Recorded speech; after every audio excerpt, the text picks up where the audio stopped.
We bring in the studio this morning one of the gay rights activists, Mr. Should I call you Mr.? Pepe Julian Onzima. Thank you for coming in. Thank you for Good having morning. me. Morning to you. Why are you gay? Who says I'm gay? You are gay.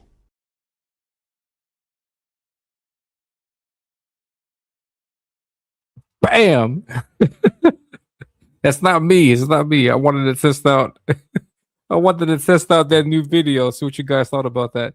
But what's going on, everyone? Hold on. What's going on here? This is funky. What's going on, everyone? Welcome to the Ominus show, the show that talks about comics, gay stuff, pop culture stuff, anything really that tickles my fancy. We'll talk about it here live on the show. Just anything that I find out there that's interesting, I'll bring it up and we'll talk about it, discuss it. And I am your host. My name is Elliot Rodriguez. You can see my name right here. And I am a South American comic book artist. I'm a Comicsgate artist. I draw a lot of cool shit for Comicsgate. And I'm reporting to you live from South America, Lima, Peru. Yes, where we are having Brown Boy summertime over here. It's summertime over here, you guys. I know you guys over there watching me from the States. It's wintertime and it's snowing everywhere. But over here, it's hot. It's hot. I'm gonna take a sip because it's super hot. So, anyways, I have a great show for you guys today. I've been wanting to do this for a long time because something really strange happened, and I'll let my guest know when he gets on. But I've been watching comic book movies for a long time, and like since the Wolverine, Spider-Man, Blade, all that stuff from way back in the day. And then I always remember watching the movie, and then it always refers to some kind of written material, and I never really paid attention to the written material because I've already read it. I have already seen it. No, when Spider-Man came out, I knew his story. Wolverine, X-Men came out, I saw that, so I read that. I knew about that. But now we're getting to a point in history where comic book movies are coming out, and the storylines aren't the same storylines that you've accustomed to. We've seen the origin of Batman, the origin of Spider-Man, the origin of Superman many times, but now we're seeing a bunch of different superheroes come out, and now we're also getting like rehashes and remakes of other movies, and we're getting different takes on characters, and these takes come from different stories and some new stories that I've never even heard of. And so recently there has been as I'm sure everybody knows, that there's an announcement for this release for the new Supergirl movie. And something that caught my attention was the fact that this one is going to be based on a new book, or a book that was recently written. And for the first time ever, like I was thinking, like, I'm going to watch this movie. It's going to be about a superhero. It's going to be a comic book, and it's going to be about a story that I've never read. So it's like, so let me get that book. And so I got the book. I read it. And so this is the first time I'm in this dynamic situation, in this situation where I'm gonna have to like read the story to see what I could expect in the movie. And so the story, the superhero is Supergirl. And when I read the comic, I immediately thought about my guest, because my guest is a big superhero. It's a big Supergirl fan. And so we're gonna have a nice discussion today about the book, and about theories about the movies, and then anything that might pop up. And so I hope you guys enjoy it. And for people in the chat, I want you guys to know, full on spoilers. We're going to talk everything about the book. So there could be spoilers for the movie. Just be aware of that.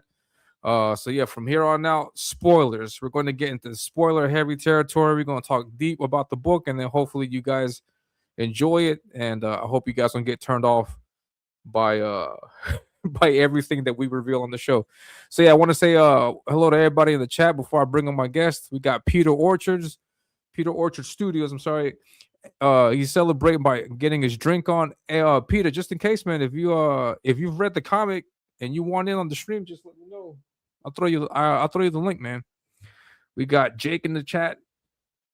What's going on, Jake? We got Mo Biggs. What's going on?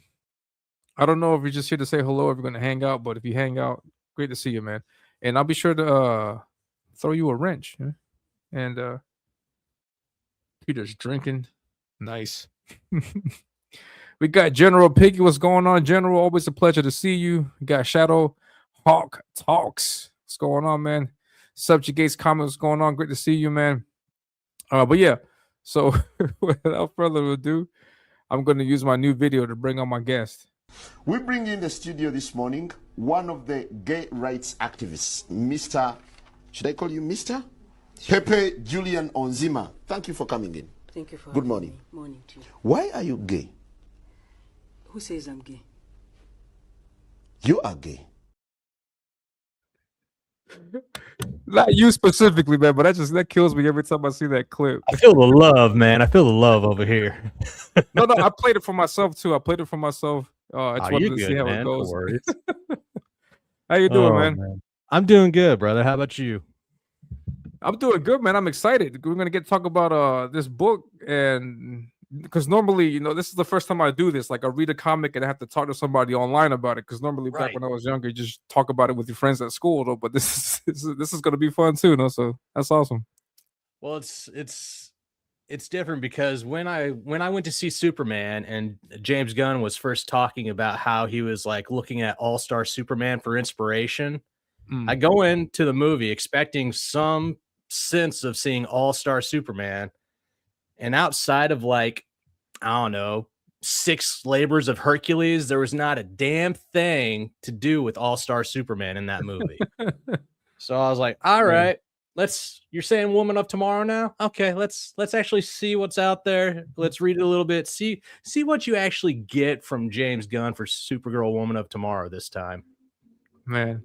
Yeah, man. I look forward to it to see what happens. And I saw that same post, and that's what got me. That post led to all this, and I'll show you in just a second. Oh, okay. But yeah, also I forgot to mention 2 things. And this is something new that I'm trying out. I got my coffee account. It's pinned right here. It's pinned at the top of the chat. So please tip the host. If you guys like the content, if you guys like the show, then throw what you can my way. $1, $2, $5. But yeah, this is all the rage now because I'm not at the point where I'm monetized just yet. So we got to play it. We got to do our workarounds. I hear you. And yeah, so you just come on over here, and the tip you can pay with credit or PayPal, whatever. And if you want to leave a message there, also I'll read the messages. I'll be reading that stuff. So tip the host. And then the second thing that I wanted to show you guys is this. I'm also going to drop this link, and this is a straw poll for Warlock. Warlock is running another poll. So click on that link, and then you'll see Warlock Independent Comics Magazine nominations for top 10 fan favorite creators of the February edition. So this finishes in 2 days, I think. And so just come on over here, click me, and then anybody else you like, and then cast your vote.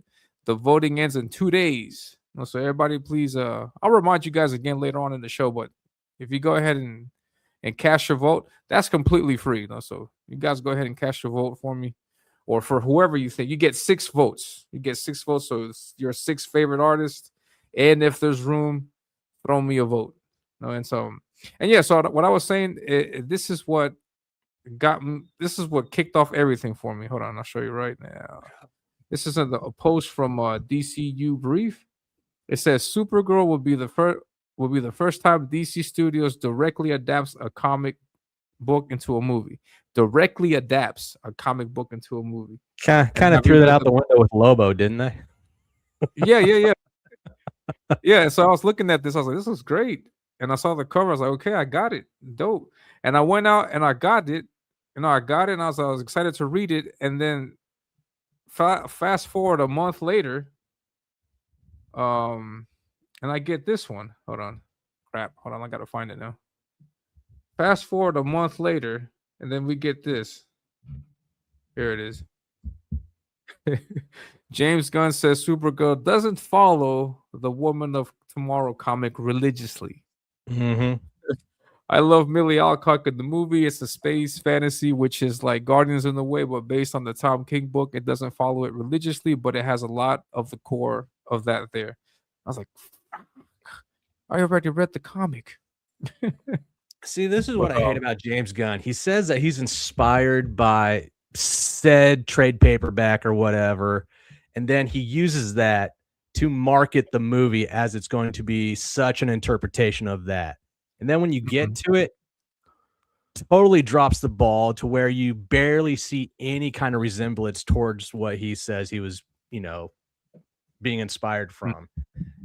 This one looks more so like he's actually getting some things from the actual catalog for Woman of Tomorrow. So I'm definitely interested.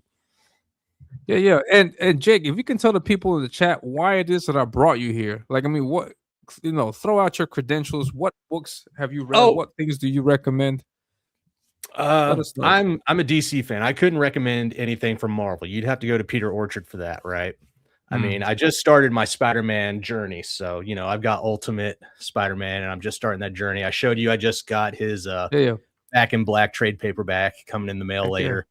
But yeah, I've been a DC fan for a long time, like long time. Since, Justice League, the animated series. And then I didn't really get into comic books until high school.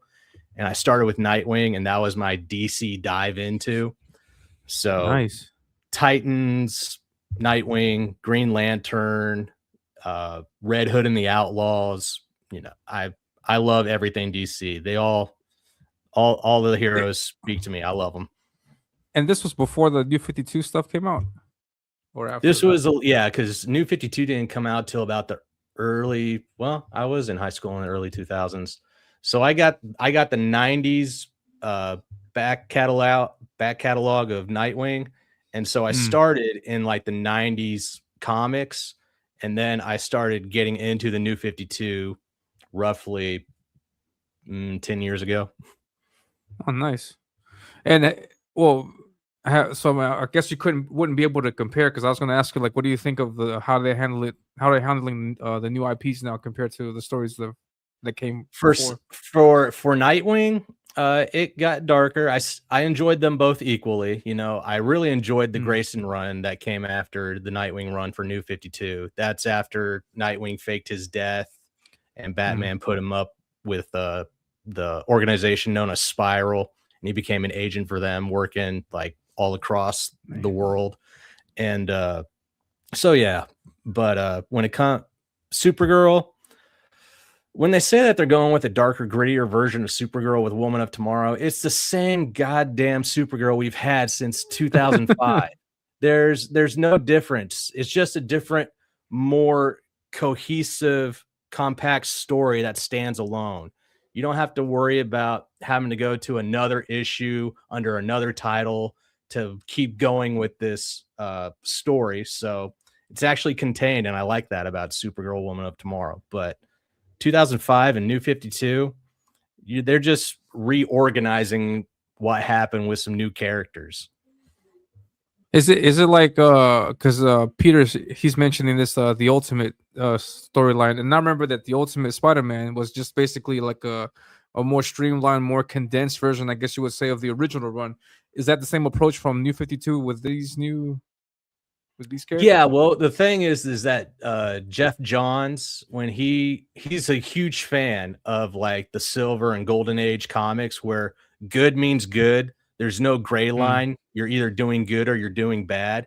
So in the 2000s, after the whole like Crisis on Infinite Earths and everything, he was trying to direct comics back to characters knowing that they're good, not really crossing lines and having that big, like,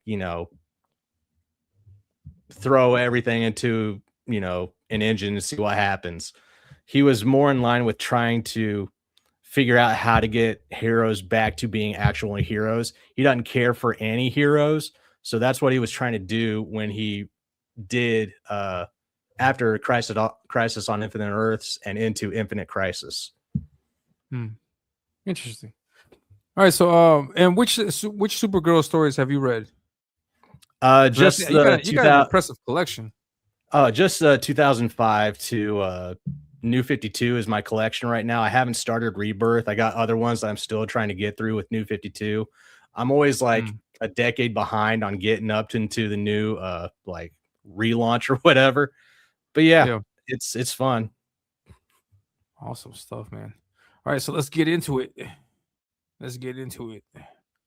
And yeah, if you guys have read the book, get it. Let's dig into it. Pull it out. The book, I mean, though. Pull out the book. Yeah, I got it right here. Ah, nice. Let me see that. Yeah. That's the whole story. Oh yeah, nice. Yes, yeah. Sweet. All 8 issues contained. Nice. Yeah, I got the I got the digital version, so I got it here. And it's great. And the story, if you guys don't know, this is Supergirl, Woman of Tomorrow. This is written by Tom King and with artist Bilquis Evely. This is the first time I see her art. And yeah, what did you think of her art?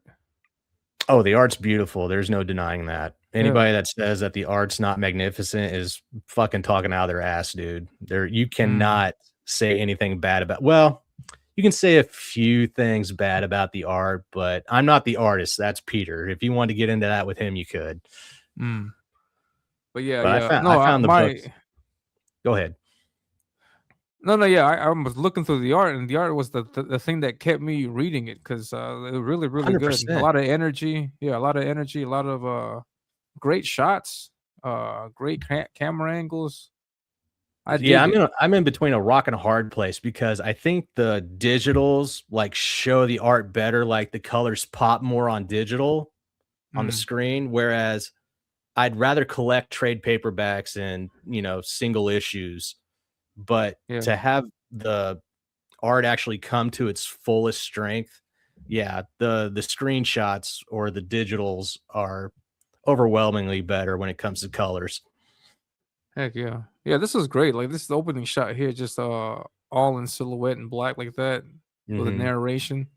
Great. And yeah, so the story starts off with this page here, and it tells a story of it says here, my father, whose name I will not record here, for I do not wish it learned, did not die a dignified or honorable death.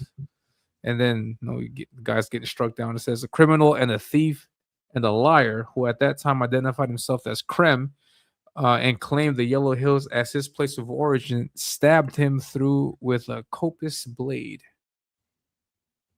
And then Krem had come upon our rock farm the day before, requesting shelter and a meal, which he was granted by my kind and godly family. That's one thing that actually perked my ears up a bit. Like, what the fuck is a rock farm? Like, are you making rocks? Are you like forming rocks? Are you, making tools out of them? Never actually. What the hell is a rock farm? Yeah, and then the story, they never actually get into that. They just mention it, but they never actually show you. They just make us accept it, and it kind of pisses me off. Yeah. There was so much. Yeah, so there's so much information in this story. Yeah, and this is also my first experience with Tom King. Have you ever read a Tom King story before? He was a consultant on Grayson when Tim Seeley was doing the run, because Tom King, he was an operative, so they needed somebody to like do the sidestepping with Tim Seeley, and he did fine. There are other things out there Tom King's done. Most people just kind of like bash him because he's negative or whatever, or sulking.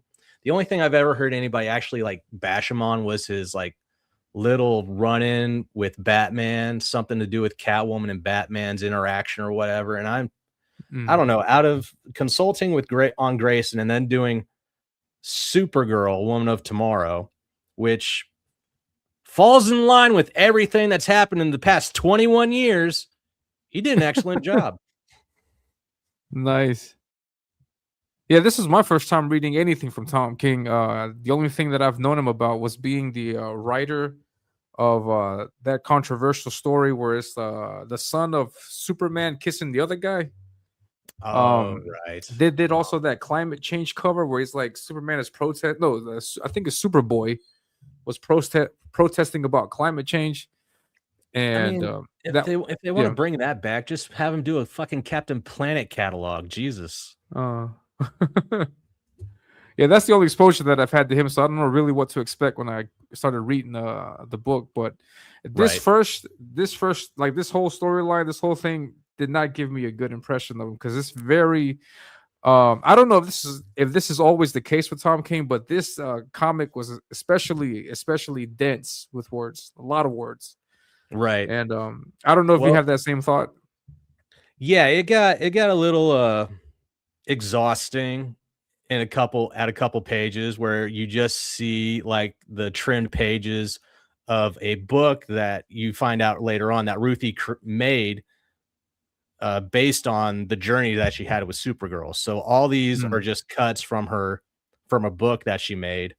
And I was like, there's no way a little 9-year-old's writing this well. I don't even use half of these words in my vocabulary. So oh yeah, I was like, it was yeah, a little off-putting, but after you get through those like couple pages where it's just nothing but narration, it picks up. mm, It's really what yeah. it's well paced in my opinion.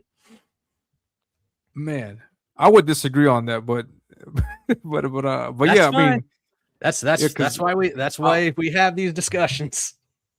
yeah, because we'll scroll down through more pages. If there's any particular page at all, if you want me to bring up, just let me know. But I'm gonna just to give people in the chat an idea of what the story is about. Now, we see here Sure. at the beginning, the father gets slain, and then she says here, after he woke in the morning, he got into words with my father on the subject of our new king. These words Mhm. were ended when Krim unsheathed his weapon. My dear father was unarmed. This is a nice shot here. I like this shot. Yeah. Said it vexed me at the time that Krem left his blade within the body, for in truth it was a finely crafted sword, worthy, I would think, of even the knights of the old mist. Now, so it's the dialogue, the writing is nice, and this is the girl's entire narration, and then you can see here how it gets, in my opinion, it gets dense. Now it says, I Yeah. can testify that it was not lodged so deep within the chest cavity that it could not be removed with alacrity, even in the moment of murder. Now, that's an interesting choice of word, though. Alacrity. Mm, It's a word not used a lot. If a child, no. which I was at the time, despite my many protests to the contrary, could claim the weapon with a simple tug, what was it that prevented Krem from rescuing it? I had meant to ask him, or even had the question in my tongue when Supergirl and I eventually found the filthy man, and he was begging for his life with tears in his eyes. But Supergirl delivered the fatal blow, and Krem fell dead to the ground before I could get it out. And so it remains a mystery to this day. And but I am writing ahead of myself as I tend to do, but should not. And so you get a little what is it called when you foreshadowing? You know, like those Foreshadowing, yeah. little, yeah, because she talks about stuff that happens in the future, and yeah, and then as Jake mentioned, the beginning of the story is just a lot of narration. Like this is a lot of text. The artwork is beautiful, a lot of gestures, a lot Mhm. of energy and stuff. And yeah, Yeah, so this is the girl. Yeah, go ahead. yeah, that's Ruthie. Mm. And Yeah, yeah, she's at the center she of the story. yeah. She's as much as this is a Supergirl story, this is more like Ruthie's story told through Supergirl. You know what I mean? Even Mm. but at the same time, she's like a tag along to her own story. It's really back and forth when it comes to these two characters. Mm. And if you guys, when you guys first start reading this, at least when I first started reading the first few pages, my immediate thought was this girl. I don't know if you've seen this from the movie True Grit. Let me bring it back up again. It was just like her, man. Oh Acts just like her. It's just like Ruthie. Oh But if you guys have seen that movie True Grit, the beginning of it, this girl's attitude that we're seeing right here is very similar to this Ruthie character. And you didn't think so, Jake? I never saw True Grit. I mean, she does You look like the haven't? little girl. Yeah. No, I never Oh, saw True Grit. oh, you should The see that movie. I'll check it out. Yeah, But yeah. It's a great movie, by the way. It's a great movie, but just the way that okay. that girl's demeanor, the way she acts, the way she talks, especially in that movie, is like identical to this to Ruthie. Okay. But But heck yeah. Yeah, when it comes to Ruthie, when she talks to her mom about leaving the farm and going out to find her killer, both the Mm. mom and Ruthie seem less in mourning, more than just numb from the situation. Because as expressionless as Ruthie is in this panel right here, her mother Yeah. was when her 9-year-old daughter, or however old she is, how young she is, neither one of them are like shedding tears throughout the first like interaction up until leading to Ruthie leaving on, if you want to call that thing a stallion, go ahead, but that is not a horse. That is a mutation. Which one? The one that Ruthie leaves on when she leaves the farm. It's a couple pages okay. forward. Yeah. You can see how her mom's just like distant, kind of out of it. She like, look, you think there'd be a little bit of mourning going on rather than just being standoffish to your daughter leaving to find the killer. Yeah, that is true. Yeah, great shots, great artwork. Stuff is great. But yeah, and so the story starts. No super. Yeah, the color palette for this is great. The colors and the artwork just work together so great. Yeah, this thing right here. That you're not going to call that a horse. Yeah. That might be Satan's horse, but goddamn. Heck yeah. And here we get the credits. Tom King's writer, Bilquis Evely. Nah, some French name. Everly? Yeah. She's Brazilian, actually. I looked her up. Yeah. Yeah, she's Brazilian, and yeah, she's excellent work on this. I'm gonna look forward to seeing more of her work. All this fantastic art coming out from South America. Something's in the water. Yeah, we got that good stuff over here.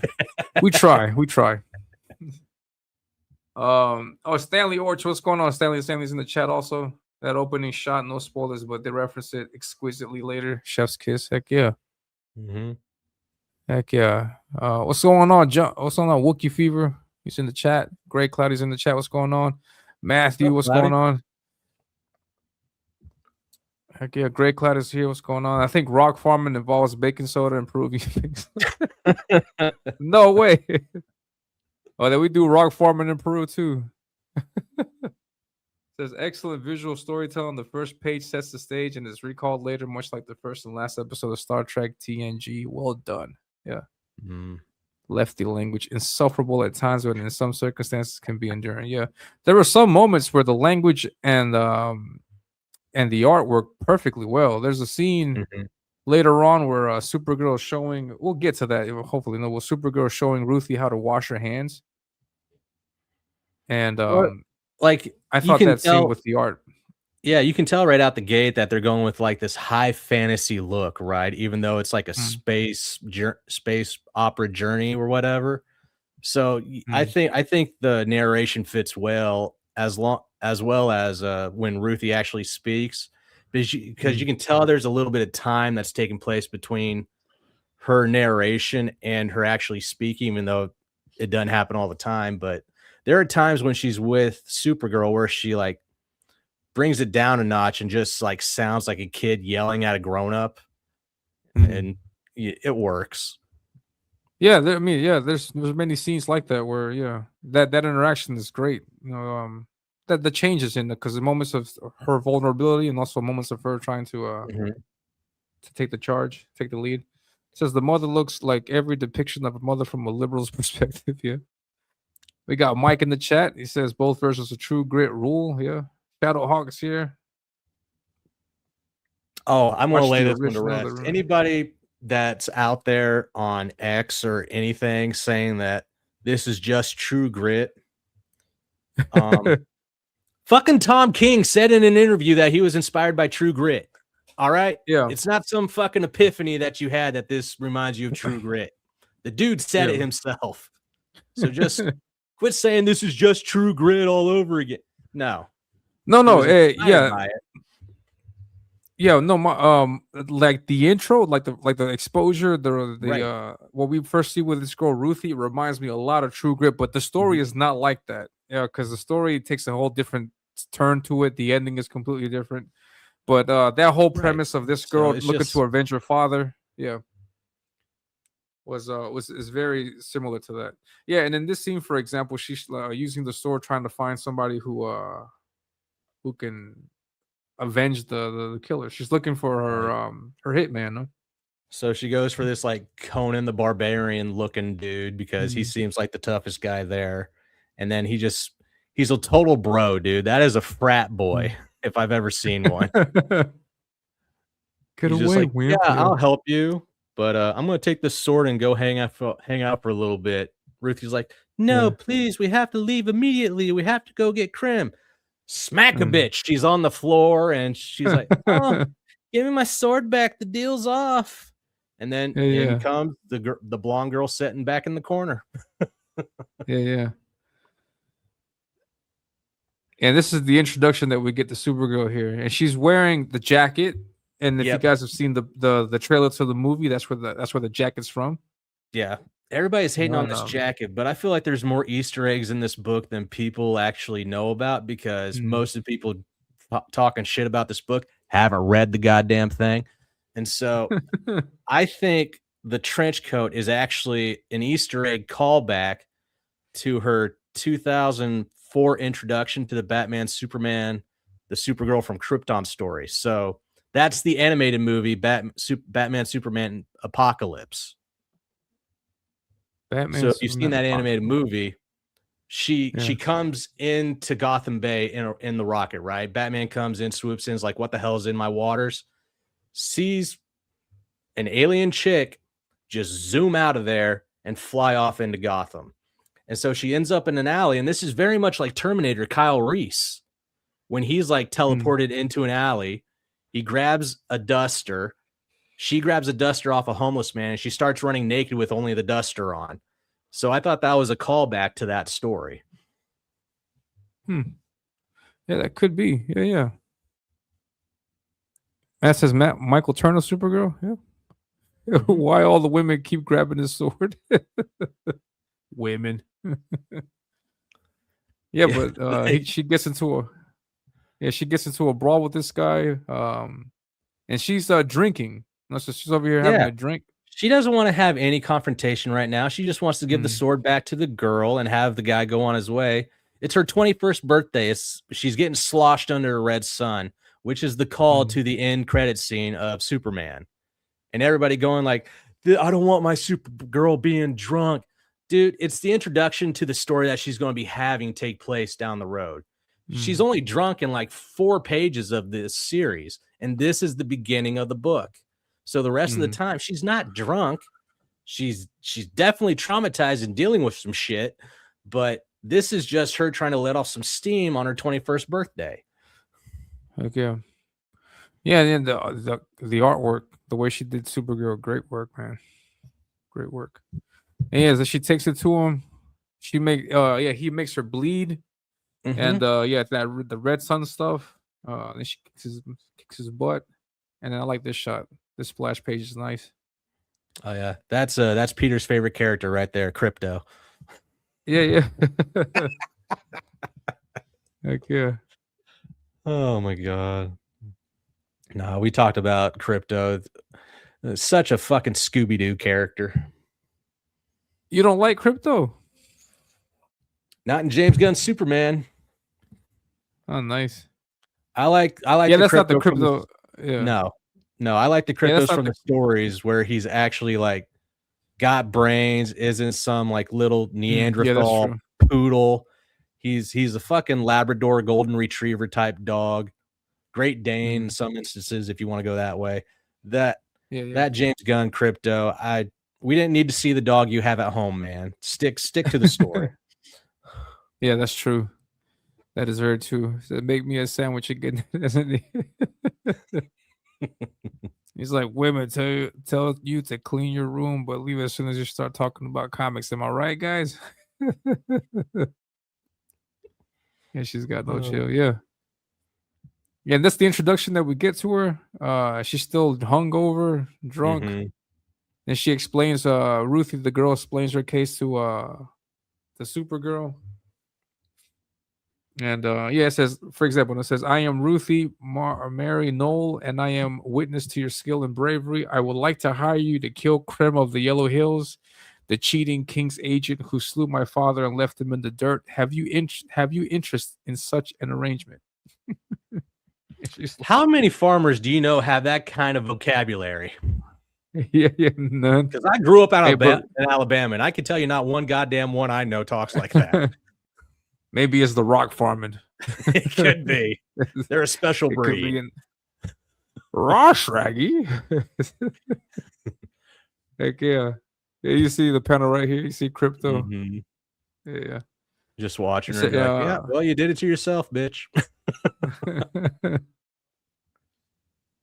yeah. And had he not had his sword, he would not long have had his life. Yeah, so she's explaining to him, no, yeah, goodbye, best of luck. Don't kill people, it's bad. See, that's the one thing I don't like. I don't need you to narrate what's happening in the panels if you're going to be narrating it to your character within the story later on. That is an upset for me. But you know, I mean, you've got to do it. You can't just have Supergirl come along and be like, "Yeah, she agreed." To what? Yeah. I don't know. She just said yeah. Yeah, and then she thinks about it here, and then she goes for the dive and starts insisting on trying to get her to help. And there's a lot of text here. A lot of text. Supergirl is very reluctant to help her out and like go on this like vengeance seeking journey to find Krem. She's very much against it and just wants to leave the girl to like stew in it for a little bit and then let her deal with her grievances on her own. Like Supergirl kind of had to because she didn't want to talk to anybody when she got to Earth. So at this point, when she's at her ship, here comes the big dog of the story, Krem. And then what happens here leads to Supergirl accepting and being like, yeah, I need to help out this little girl find Krem. But it's not exactly why they set it up. Yeah. Greg Cladder says, I think Tony DM Supergirl. No, we're not starting to that. I love that spaceship, total sci-fi. Yeah, great design. Yeah, I like that. Coming out of nowhere. No, yeah. It's very Yeah, old great school, stuff. like science magazine. Yeah, I dig it. And yeah, and then we're going to see what Jake was talking about, how this the appearance of Krem kicks off the whole story. Yeah. And in these future panels here, I will say this: I feel bad because I'm kind of glad because I saw Superman from James Gunn first before I read this story, right? Yeah. And because of the crypto that I met in James Gunn and hearing that James Gunn's going to be based in the movie off of Woman of Tomorrow, I was actually happy to see what happens to crypto in this book, and I shouldn't be because it's not the same dog from the movie. It's not, but I felt so relieved when it happened. How do you know it's not? Because does that look like a fucking French poodle mutt? Like the right here in the comic? Yeah, that's not the same crypto from James Gunn's Superman book. I mean, it's crypto, but it's not the same one because that crypto acts nothing like this crypto and vice versa. No, that's true. Yeah, because when I saw what happened to him, I thought, like, man, they might do that in the movie. No, if test audience couldn't even get behind crypto being punched in the first film, so they had to take it out of Superman. They were going to have it to where he gets laid out in the movie, and he doesn't because the test audiences hated it. So if they hated that, I can't wait for James Gunn to actually keep this, what happens to crypto in the movie, because then they're going to flip their shit. Heck yeah. And then, for the people in the chat, spoilers. We're going to get into the spoilers. And yes, it is very satisfying watching crypto die. Yeah. Die. Like superheroes die, no? And then here she's like pleading, for Supergirl to come and help. And I'll read this. It says, now understand, I didn't know the history then. I knew nothing about her growing up on a planet with friends and relations and seeing all of it go to dust. I didn't know that she had lost everything only to gain. And then she says, I came here on my birthday, so I wouldn't have to always think about invulnerability. And then she gets plow. She gets hit by an arrow. But to be honest, I didn't know a lot back then.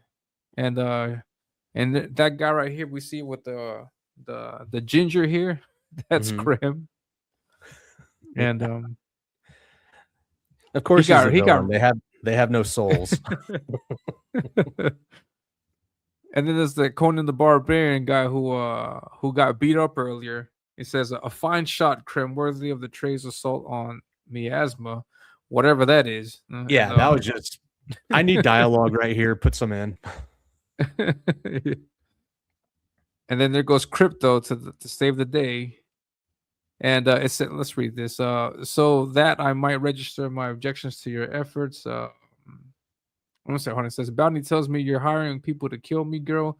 I have paid him well to help me find you, so that I might register my objections to your efforts. And then Crypto charges. He says that poor dog just followed his basic instincts like we all do in times of unexpected strife. He didn't figure he was under a red sun. He was just trying to bite a bad man. And he gets hit with an arrow. Yeah. Yeah, I was so happy that I hope James Gunn sticks with this because I don't want his Crypto back in the movie. I want that Crypto gone. Yeah. That was the worst part of James Gunn's new reboot. Interesting. I thought it was a lovable character. Yeah, I thought it was a lovable character.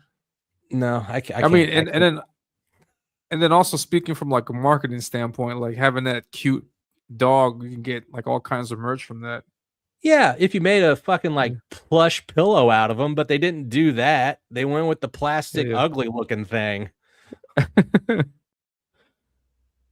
yeah, so Crypto getting hit is what got Supergirl to get into the mix. And then she got angry and she said, forget these arrows. She started walking straight up to the guys and she started whooping ass. Pow, pow, pow, pow, pow, take that. Great shots, man. I like this artwork, man. See, I always thought the Red Sun nullified the powers, but it seems to just like not allow her to absorb any more Yellow Sun, to help her powers out. Like she's still strong. You see her with 3 fucking arrows and grabbing a sword by the blade. So she still has her strength. So I think it just nullifies her being able to gain more strength. I think once she goes through, she's depleted. Yeah. What's up, OVR? In the chat says only circus dogs can box. Oh, they killed Crypto. It not the dog's fault. Mascara man. Yeah, he got a bunch of mascara on, huh? Yeah, after reading this comic, I'm 100% behind the actress playing Supergirl better than Millie Alcock. I think that girl would do this type of character and these types of scenes justice. Yeah, right. I think so. Yeah. Crypto sucks, but it's not his fault. No bad dogs, only bad owners. Yeah, that says a lot. Also, yeah. All Crypto needed was a bit of Yellow Sun. Like Millie Alcock comes from like the House of Dragons spinoff from Game of Thrones. That's where she started out. And I thought when I first saw her, I was like, damn, this girl's too young. But, years go by, so she's aged up.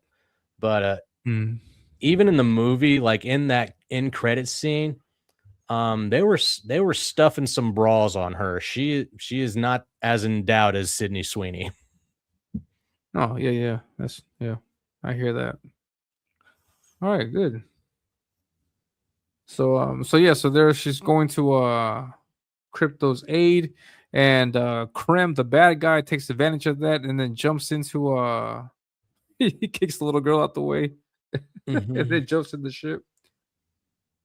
Man. I mean, Krem walked out of there like a badass. I'm not gonna lie. They made him threatening. Yeah, that's true. Yeah, menacing. Yeah. But he got into his spaceship and bounced. Yeah, when I first read this, I was like, oh, so this is kind of like the Last Ronin Lost Years book, where we just see the before years before, the Last Ronin takes place. Lost Years, the second book comes in, and you see the journey that it took for him to get back to New York. This journey was very much parallel to what took place in Lost Years with Michelangelo. Huh. I hear you. That's very true. Well, you're And then just here we going from see a like place to place, running into different, characters that technically have nothing to do with like the ongoing end of the journey. Some of them just take place, even though you're trying to mm, get to your end goal. That's very much like how Lost Years played out too, with Michelangelo trying to get back to New York City and stuff. And so mm. when people said it was True Grit, I just thought other fucking stories do this too, man. Quit just riding the True Grit line. It's just, it is what it is. Enjoy the story. Yeah. Yeah, Great Cloud says, Elliot, your co-host has good hair. Hail the hair. Yeah. Appreciate it. Yeah. No, yeah, and in this book for the people in the chat was written, I think in 2017, I think it was. 2021. And yeah, I'm sorry, yeah, 2021. And it got me thinking a lot because I see like the visuals for these aliens and these other people that they encounter in the storyline. And Yeah. I'm thinking and I'm pairing this up with the trailer that I've seen so far. James Gunn is at the helm, and I'm like, I get the feeling that Tom King wrote this book intentionally to see if it would attract someone like James Gunn to do it, because these characters that you see here are all something that James Gunn would adapt into a movie. Like See, there's a bunch of these characters that look James Gunn-esque, in my opinion. James Gunn that leans shit. into like the human half of the humanoids when it comes to his aliens, which is, to me, I got more like George Lucas out of this. Like when you go Okay. into that bar with everybody. Dun, dun, dun, Yeah, dun, yeah, dun, dun, awesome. dun, dun, dun, Yeah, dun, yeah. dun, dun, dun. That's true also, yeah. Well, that Yeah, was a look at these Six Flags characters. theme. I apologize. Yeah, we see some crazy people at Six Flags too, man. Yeah. Oh yeah, you ain't lying. Yeah, I can't get over the colors in this book, man. They're just Yeah, used great. to the nth degree. I loved it. Oh yeah. And yeah, so here we see this scene of her at the bar. She's got a drink with her, and this is like a first pit stop or a first stop on their journey to go find this Krim guy, and they're in space, and so which is what we've seen in the movie also, no, in the trailer so far, no. So here she's at the bar with a drink, and then she's getting threatened. She's taking her sip, and then she does this. What's this, like a kick thing? She kicks him over. Yeah. See, this is in line with the earlier Supergirl from the early 2000s. Everybody's so stuck on the Silver Age Supergirl. They haven't read anything in the last 20 years. They've progressed. My first interaction with Kara Zor-El as Supergirl. Well, no, not Kara, but a Supergirl outside of the animated stuff was, I read the novelized version of Roger Stern's the Death and Life of Superman, right? The novelized version, no pictures or anything, the book. And in that version, Supergirl was Matrix, which was like a shapeshifter that came over from Earth 2, a different dimension. No, she didn't come from Earth 2, a different dimension, but Power Girl and Alexander Luthor did. But anyway, she was different because during Crisis on Infinite Earths, it's no spoiler, it's on the front of the cover. Sorry, Elliot. And Supergirl dies in Crisis of Infinite Earths because they only wanted one Krypton to be at the helm of the DC universe when they rebooted. But the popularity of Supergirl, they had to bring her back, but they couldn't bring back Kara for some reason. So they made this girl Matrix and gave her the Supergirl costume. And she was a shapeshifter. It was a fun run or whatever, but it wasn't Kara. So I didn't really care to get into those stories, but that was my first introduction to Matrix as Supergirl, was in The Life and Death of Superman. And it was a pretty good read. I recommend it. Well, what is it? You said the life and The Life and Death of Superman. Death of Superman. It's the story that comes right before the reign of Superman, where you get like Cyborg Superman, Superboy, Steel, the Eradicator. So that's the whole fight with Doomsday that takes place. Interesting. Yeah, Battle Brick Road would be cooler as a movie. Yeah. I still need to get Battle Brick Road 2, dude. I love that first one. Yeah, it was great. It's definitely it's a good. I mean, this Eric Weathers' take on the Wizard of Oz story. No? So I mean, you know what's gonna happen, though, but it's just great to see how he interprets it. Yeah. Oh, the way he did the witches in that Hmm. in that version was awesome, dude. Like they made one of Yeah. them like an android living like cybernetic thing. Yeah, I like And that. Yeah. instead of dropping a house on her, like they dropped Dorothy's rocket onto her. I was like, that was brilliant. Yeah, I'm backing more Eric Weathers books when he starts cracking more out. Yeah. Heck yeah. Heck yeah. And yeah, so for the next like chapter or so, they go on like journey and after Mhm. journey, place after place, taking on a bunch of different uh bad guys or trying to get questions and looking for Krem. Right. And this was the part where I was starting to get annoyed because I Okay. was like, okay, because they set up the story. You got to go look for the bad guy, and then Right. I would assume that maybe you would visit one or two different places, three different places. But they did like chapter after chapter of places that Mhm. they were looking for, and I was like, man, when does this stop? Like, what is it? What is where does the next part of the story come in? Yeah. And Out of 8 issues, you don't run back into Krim until the 7th issue, closer to the end of it. yeah, exactly. And then the rest of it is just their journey trying to find him. No? Right. And Well, it's the whole journey of like vengeance and finding revenge, or do you go through with it and stuff like that. And that's the mm, whole thing with this Supergirl. This is not a different Supergirl than what we've seen before. This is the same Supergirl from the early 2000s to New 52 to Rebirth. It's the same Supergirl. This is just like a condensed version for her character. And I thought it mm, spoke well to the character that they introduced to us 21 years ago. And so she's a reluctant hero. She's not good with doing the team thing. Like she tried to work with the Titans, she tried to work with the Outsiders. She's not good. She wanted to give up doing the superhero thing, even though she continuously wears the S through every goddamn issue. And she's a loner. She's trying to find her place because she feels so lost because she didn't come as a baby. She came as a 14-year-old girl by Earth standards. And so she's feeling very out of place. She's attracted to Nightwing. Go, buddy. And she starts dating this dude named, well, has like a little sister, big brother relationship with Boomer, who I think is the son of Captain Boomerang. I'm not too sure. I'm not too sure on his character, but this, if you want to get an introduction to Supergirl, I say this is the book to do it because she's not the big blue Boy Scout. She is her own character.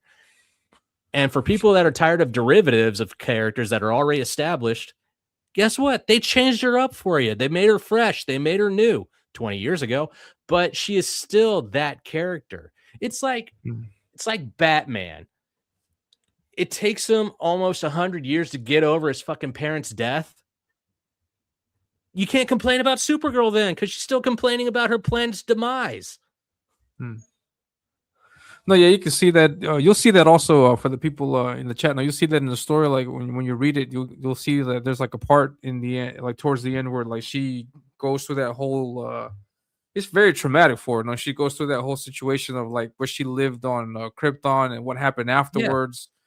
It's great. Yeah, I thought it was Krypton great. explodes. Yeah. Both Jor-El, Superman's dad, and then Zor-El, Jor-El's brother, had different ways of trying to save Krypton or the Kryptonians, however you want to see it. Yeah, we'll get to that. Yeah. Escape was Jor-El's. Make some, I don't know, make some biodome things out of your cities and let them like travel through space until you run out of energy. I don't know. But yeah, we'll see. Heck yeah. And then here we got some great visuals. Supergirl takes this pill to help her out, trying to recover her strength. and then she uses it to take on this monster, this like Yeah, she takes. galaxy universe monster type thing. Yeah, it was another cool Easter egg. Like she took a pill made out of red kryptonite, which I guess in this story enhances your abilities as a Kryptonian. Whereas other times with red kryptonite, it just made you fucking angry and want to go batshit crazy on people. So I thought that was a cool little nod too. All right, like rage, no? Yeah, he did the jacket from the Apocalypse animated movie or the Supergirl from Krypton. Cool. One Easter egg. She did the red kryptonite pill. Okay, that's a cool different take on an Easter egg. I thought that was cool. And there's more down the line that come into the book. Heck yeah. Yeah, so I wouldn't have caught up. I wouldn't have picked up on that Easter egg. But yeah, Jake. That's why Jake's here, because Jake knows a lot of stuff, lots of this stuff. I like DC, man. I'm sorry. No, yeah, that's awesome. No, that's awesome. No, that's awesome. Yeah, I dig it. And then this was a scene that I was mentioning earlier. There's a scene where she's like washing or teaching her how to wash her hand. Yeah, it's a cool little like character moment, man. Yeah, it's like a moment. It says here, with a moment of kindness, come here. Okay, do this every time. You got to put some water or whatever liquid they're offering on your palms. Just get. I don't know if that's soap. Yeah, it's some kind of cleanser. Let's hope it is. Yeah. Heck yeah.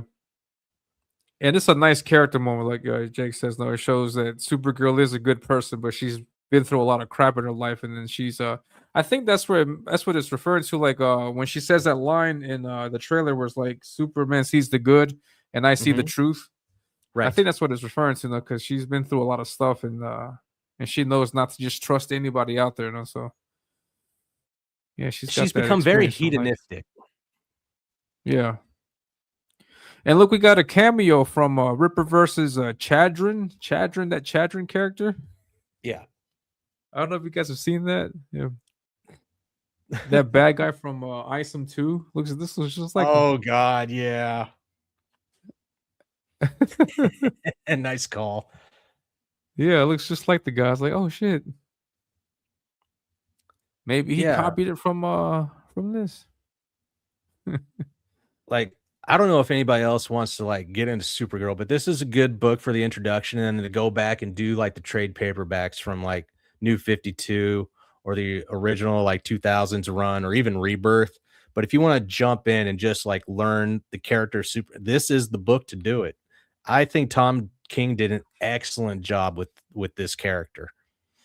No, yeah, I completely agree. I like how he handled the character. I think this is a great introduction. Like this is the first time I ever read a Supergirl comic, and I was very heavily impressed by her actions, her demeanor, the way she handles things. My issue with Tom King in terms of writing was just like it's just too much text. A lot of narration. The characters, but the characters are great. Yeah, he understands the characters, I think, really well, and great stuff. Yeah, the colorist Matthias. Is that guy Brazilian also? Matheus Lopez. Yeah, great stuff. Yeah, and then they keep going through more adventures, all kinds of adventures, looking for answers of where to get that Krem guy. Yeah, but this is the parallel between the character of Supergirl and Ruthie. Like, Supergirl sees the anger and vengeance in Ruthie's eyes, and Supergirl has lived that with wanting her family back, wanting her parents back, wanting her people back, wanting her home world back. Is that me, or is what is? Hold on, guys in the chat. Was that me, or is Jake glitching? Jake, am I glitching? Hello? Or is that should me? Be there? Is it me? Do you see me moving? Hello? Hello, Jake? I'm here. Oh, yeah, you're roboting, or is that me? Oh, I don't know. Crap. I guess it was me. I don't know. Looks like my bars on my Wi-Fi are good. I'm not sure. Okay, I hear you much better now. Maybe it Okay. must have been me or you. I don't know what, but yeah, I'm not good. sure. We're back. Cool. All right, cool. So we're back.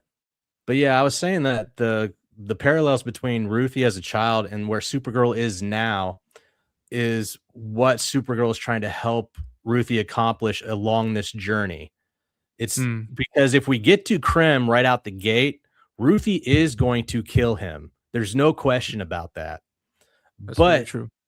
through this whole journey, you're seeing Supergirl give grace and mercy to these people that she runs into, even though they probably deserve death themselves. She's taking Hmm, time out of her day to like huff and puff, roll her eyes, be pissed off at what she sees take place, but she still tries to take the higher road.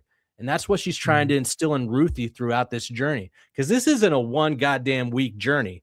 This is Hmm. months on end of being with this girl trying to catch up to Krem. Yeah, that's true. That's very true.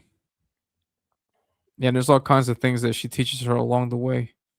And then here they get to this planet where Mhm. one group of people apparently killed out and wiped out another group of people, and she's Right. investigating that. And Yeah, they find out that the blue race wiped out the purple race to yeah, control the city or whatever that they're doing. But that shot that we see later on when they figure out what happened of just the purple bodies burning with Krim in a prison cell panel, like above the mm, burning purple people, and he's just smiling. I thought that was a great page. yeah. And this is a great shot too, man. Hmm. Great splash page. Oh, look, Shoo. Ruthie's actually showing some emotion there. She's scared shitless. Yeah, that's very true.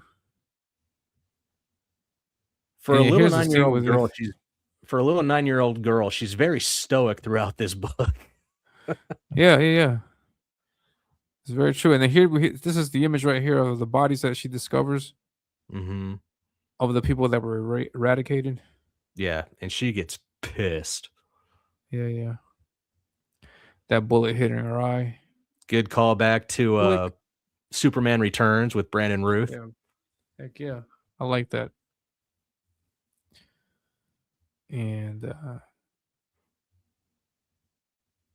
yeah, there goes Yeah, Krem right there in the jail cell. yeah. The page we're about to come up on, great page. This one right here. Yes. That's a beautiful page. Horrible thing going on, but beautiful page. Yeah. All the purple people getting wiped out. Yeah. So you Look at find out that. Krem actually like left the King's Guard and goes with these pirates and just starts decimating these people for their own benefit. If they make money from it, they're going to cause destruction. Yeah. Which And is here we never get a explained. nice. Oh, go ahead. Which what? No, go ahead. Which is never. They never explain in the book why Krem did that. Like Hmm.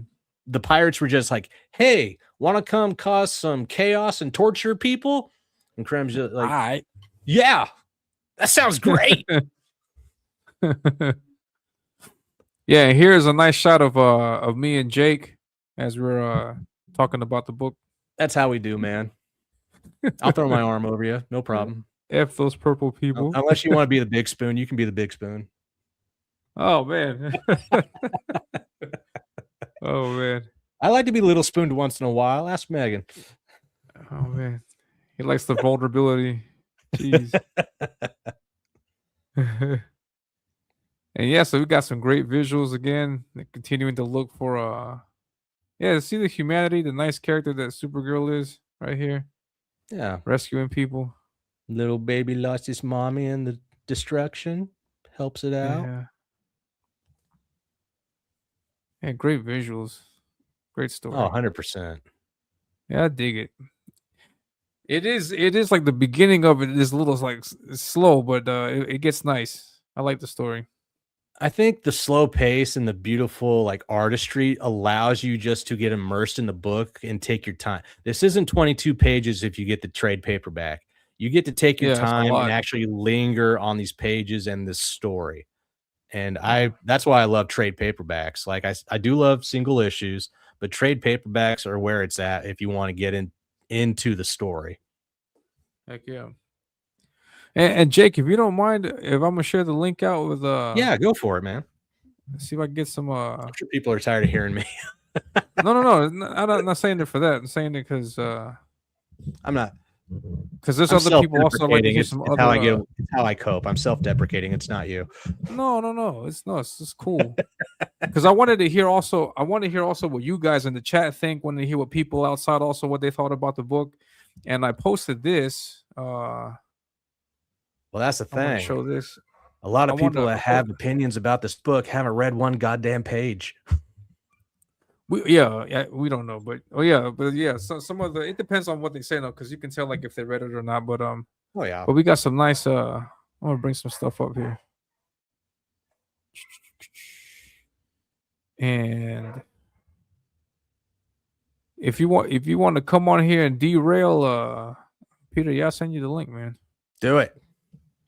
Oh, Derail it. he's probably 3 or 4 Bloody Marys in right now. If you're looking for derailment, He's the go-to guy. go-to guy. Hold on. Let's see if I find. Nope. Hold on. Get Peter Orchard. Get the devil's advocate in here. Let me see. Hold on. I'm gonna send the link while I'm at the same time looking for this post. But yeah, other Easter eggs that take place. She ends up on a planet that's under a green sun, like Superman had done prior to her, and she gets weakened by the green sun and everything. And then you get well, I don't know if I want to give that one. That one's a pretty big. But Comet comes back, her horse from the Silver Age. He comes back in this story close to the end, and did really well. Just bringing in I like it when a writer goes into the past catalog of a character and brings forth some of those things for the new story, just to be like, hey, remember this? Sprinkle a little bit of this in there. I love it because you see that Tom King did his homework on Supergirl, because there'd be no reason to bring in these Easter eggs unless he actually knew about them. That's true. No, and James Gunn has a habit of doing that kind of thing too. Oh, it's all Easter eggs are all over Superman. It's insane. Yeah.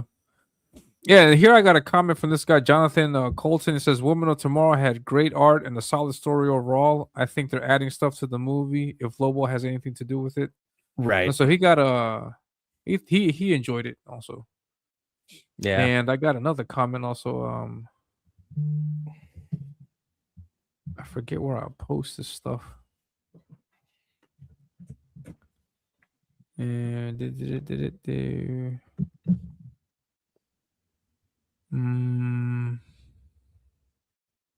Yeah, I think he's the one.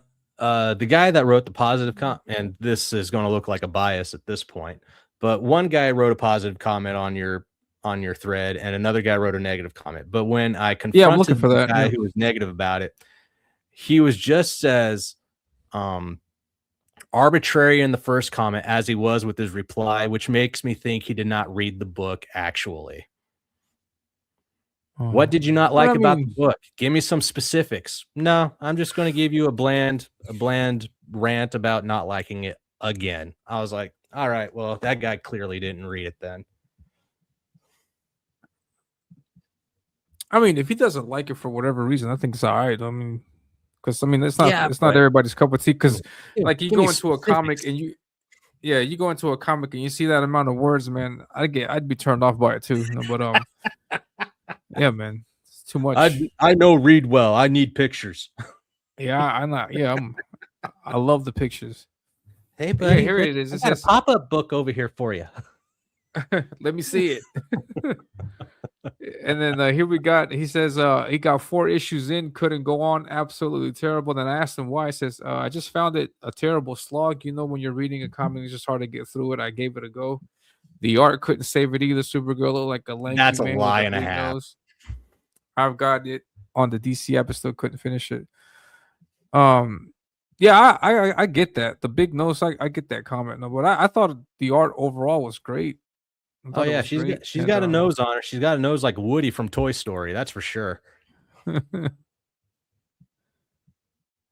Thank you. And yeah. I think my favorite thing, like showing Kara Zor-El like go out of her way to help. What up, Peter? Hey, what's going on, guys? Wait, just give me Yeah. a second. Wait, just give me a second. Hold on, just give me a second. You good? I gotta do this for everybody now because I did it for us. I gotta do it for Peter too, man. We bring in the studio this morning one of the gay rights activists, Mr. Should I call you Mr?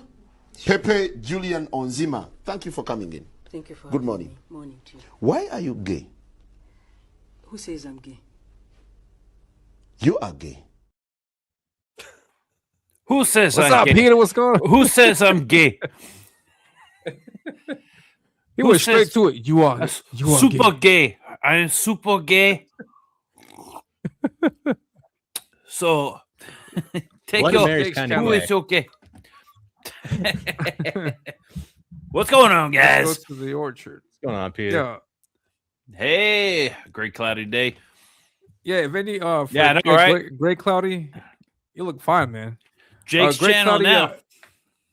Yeah, here at the bottom right corner it says Tail End Comics. He's got a channel on YouTube. It's called Bionic Bro, right? I think that's what it's called. Yeah, Bionic Bro. I put in the chat for him. Bionic But, Bro. Yeah. Yeah, And it's Peter me- Orchard bring it up. Studios. Yeah, it's me, Peter, and his brother Stanley. We do a 3-man like show, and it's very reminiscent of what Elliot does over here, just on different subjects at different times or whatever. But Elliot and I have been talking about like getting together and talk comics for a while, and I'm glad that we finally got to like put this together and do it. Yeah, Hell yeah, here's man. the link is in the chat. Oh, we you can just did subscribe a to his show. channel also. We just did an episode Yes, sir. talking about Supergirl. Hell yeah. Nice. Yeah. Well, the episode on the channel for the lives is the indie campaign train. So we went to Fund My Comic and Kickstarter and looked at different campaigns that are taking place that were actually pretty interesting. I liked a lot of what we looked at. Yeah, man. I It's need a a lot bigger of fun going paycheck. through all those campaigns, just seeing what's out there. Heck yeah. I'm ready for your campaign, Peter. Man, when are you gonna get your stuff coming out? Shit. Yeah, no shit, man. Me too. I'm at that stage where you have so many ideas and you're like working on each and every, all the different individual ideas. And I'm like, which one do I fucking do? And then these guys, they're telling me, you gotta do that one. You gotta do that one. And I'm like, oh man, Yeah, I don't know. Well, Here in the chat know, says it's I'm- never coming out. Yeah. The one that they're pushing me towards is the one that I don't want to do. It's the one that's gonna get the most attention, but it's like, oh man, you do that one, you're definitely going to get fucking attention, negative or Yeah. positive. yeah, it's bad. It's bad. You can do the other one I like too. I've been on that one more than I have the other one, but you were so adamant about that one lately. I was like, yeah, fucking do it. Yeah, That's because right. Let's get it fucking done. Stanley's like, bro, that's the one. And I'm like, wow, what about this other one? And then he's like, no, fuck that. Yeah. You got to do this one because this is the one that's going to put you on the map because it's Yeah. going to piss everyone off on all That's sides exactly of why. every fucking spectrum. And I'm like, Any publicity is good Ooh. publicity. yeah, right. That's kind of where we're at. And so I've been working on that one and I'm dredging Nice. up the deepest, darkest levels of shit I can muster, the worst of me. Yeah. I'm putting into this book. Some of those private I don't believe you. What? Yeah, that's about right. some of those So- private art pieces Peter's showing Any me. names for any comics? What's that? Do you have any names for any of the comics or any idea that's more prominent than the other? He doesn't. People would steal them way too easily. Yeah, dude, they're pretty good. Maybe I'm just fooling myself, but if I were to start throwing the man. titles out there, it instantly gets snatched up. Oh man. Yeah. Peter's Orchard, is that one of them? No, but I am a character in one of them, and Nice. I have a cameo in another where I'm dead. Nice. And I got George Patsaurus. I don't know who this guy is. I've Oh, heard but that he name says gay, before. yeah.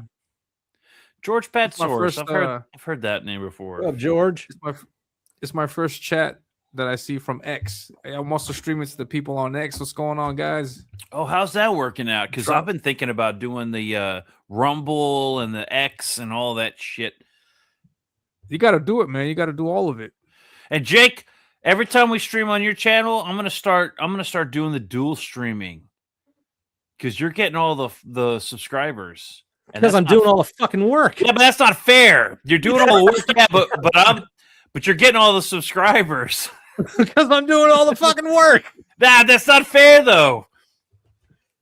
Whatever. Speaking This of, isn't a fucking community garden. It's 2026. That's not fair. No, You do all the work and get all the subscribers. Oh, he does all the work. He needs to hand them out. You fucking. Ooh, that's a good Democrat. idea, Elliot. Of a Ko-fi. I'm gonna do a Ko-fi account. Yeah, you guys be sure to tip your host. And if you guys are enjoying the show, throw me a tip. I got one actually. I got one from Subjugates Comics, but there's no message here, so I don't know if you wanted me to. I don't know. Just take a look at. Is it Throw a Kofi message or in there. coffee? No, it's Ko-fi. Ko-fi. Ko-fi, coffee. I've Yeah, that's heard the so many worst. different pronunciations of it, but I like. And don't Kofi forget or also- coffee. Ko-fi is ridiculous. No, it's Ko-fi because it's Ko and then fi, like sci-fi. Otherwise, it'd be coffee with like a double E or double F something like that. or IE. Everybody And don't says forget the coffee is Warlock- wrong. And Hey, don't by forget the way, Warlock, poll. On this poll, ahead. by the way, where the fuck am I on that list? Sure, I'm not a creator. I'm not on the creators list, but I'm an artist, and I have shit on campaigns. I'll I have let you shit on guys duke that out. You duke it out. I'm on Camo Moon's campaign. I have some artwork on there. I have some. Well, I'm not sure about Mandy Summers. I had a piece that was on Mandy Summers Gem Shock, but I don't know if I'm still on there. I don't know why. If We I'm got not, a Peter Gilmore on there. I mean, that's but close Peter as you can Gilmore get his name on there. obviously is obviously on there. But there's got to be a Peter Orchard on there. Well, you got to make a comic, man. Make a flop yourself. I have stuff in campaigns. I actually have stuff. I've had stuff on several campaigns. In fact, shit, I got a cover on Nexus. I am a creator. Okay, I haven't done a whole issue yet on crowdfunding. You got to do a book, man. I have a book, but I haven't then done you a gotta sign it. crowdfunding. Yeah, that's pretty good. That's pretty good. You can do it, man. You got to get to did it. a man. book. Step at a I time. did a book a while back, but I haven't done any of these new modern crowdfunding fandangled things. But I do have some work on campaigns, lots of campaigns, Cheers. including Nexus. Hey, cheers to that, bro. Heck yeah, Now, man. we were talking earlier, when you mix a Bloody Mary, it's 50-50, right? 50% vodka and then 50% mix. Or am I doing it wrong? Is it too much mix? I don't know. I don't know. I don't think it can go wrong with mixing it like that. Just go for it, man. Either Just- way, right? That's what I'm Yeah, saying. George says to mix it. Yeah. But 50-50, or is it like 70-30? 70-30 or 80-30? Do both. Do a 50-50, half liquor, half beer. Do 70-30, Oh, bro. 70 beer, 30 liquor, and Actually- then do 70 liquor, 30 beer. Bro, actually, good point, because I don't know if you can tell, but this little head here, that's fucking beer right there. I started making this little piece right here. I just decided I have a beer and I have a Bloody Mary, so I just poured the beer in the Bloody Mary, and bro, it tastes good. It's good shit. Yeah, it says if you have laundry to do, kids to feed, food on the stove, you can attend to it at this time. Small break. Now's the time to do laundry. Yeah, we're taking a small break. Don't forget to vote. Vote for Yeah, me. go vote. Hey, speaking of And pretend you're voting Supergirl, for Peter. yeah, no, I'm in here somewhere. Just write my name in, like you do the president of the United Just write States. me in. Just write me in. Yeah, Right like there. every election. I used to write Gilmore in. and Port Orchard.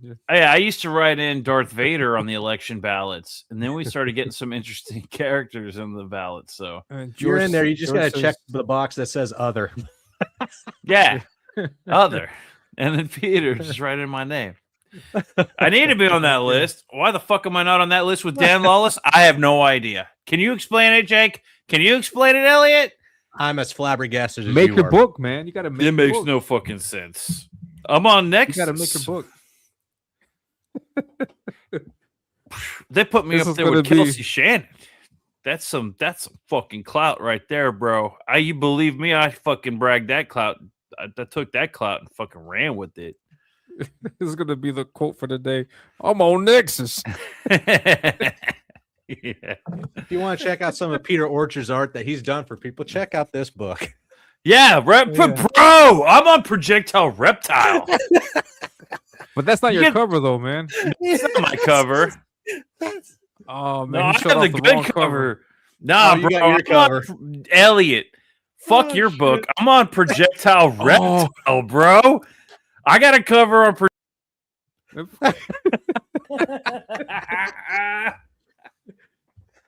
He just cussed me out on my own street. Get out of here! Get out of here with that nonsense, man. Oh God. That was a Oh, pretty good man. cover, though. Oh man, what's up, Stanley? What's going on, Stanley? Oh man, Oh shit. but yeah, where's your cover? What cover we're gonna show off? What cover were you gonna show off? Yeah, give, Wait, give you that have a book more cover on publicity. Nexus 2? I forgot. You have a cover on Nexus 2, right? No, I don't. No, I don't. That's I'm what I I'm not up thought. there yet. Oh, Oh, throwing middle man. fingers up in here. Man. Elliot, Yeah. when are we gonna fucking do an art off, bro? I knew That's it. what We'll I'm do it. saying. Yeah, We'll do it's it. here. We gotta do We'll it. do it. We'll do it July. Can we do it All July? right. That's fine. That's fine with me. Because I got I can do days it off in today. July. I can do it tomorrow. I can do it in July. No, we can't do it today because the people in the chat not here for that. But we'll do it on July for sure. Because Fair enough. and then we'll draw. Yeah, Fair enough. we'll do down. we'll do what Ethan did with the Grok, and then we'll let Grok. Oh no, wait, I'm sorry. No, Dark Gift. He's got his prompts and stuff. for Dark his, Gift. Yeah. But you know what, though? We could do it on Dark Gifts. help That's us with fine. The Knicker Man. Help us with We the could Knicker. do it on that, but we could also do it on our own channels. Oh yeah, definitely. You We'll think do, we get more traction with Dark Gift?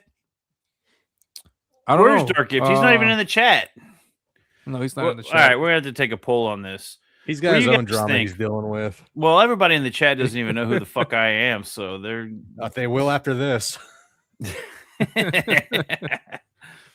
Yeah, we need to get Peter out there so people know who Peter is, man. Peter's been Yeah. just in case people don't know in the chat. Peter's been in the game for a long time. He's been doing. Actually, he's been around. I kind of come and I kind He's of been like. drinking a lot of time, but Well, yeah, of course, yeah, most of the time. The past couple, dude, come on, bro. Since COVID, have you not been fucking hammered every day since COVID? Because I have. How can Hey, you not? Peter, show us some of your art. Fuck, man. Okay, hold 'Cause on. Peter don't know what you draw, man. Peter's a badass artist, man. He does. He gets Oh, down. that's Okay. no doubt. You Well, want a good artist, you get Peter or Elliot. I yeah. don't have anything like readily available right here off the top of my Fucking head. liar! It's always right next to you. Hey, hold on, give me a Talking second. all I'll be that- right back. Oh, I'll be Talking right about back. that shit. Talking about that. I ain't got nothing. Bullshit. He's got a pile of them right next to him. He's talking out of his ass. Oh I man. swear to God. Yeah, what people don't know, Peter Orchard's been doing art for a long time. I've not seen his Nexus artwork. I don't know what he's talking about. Maybe he's Yeah, he did Maybe a he's cover had for too much- Nexus, and oh nice. I think it's actually out in comic shops. I think. I don't know. He would know, but I'm Oh. pretty sure they're out in comic shops too.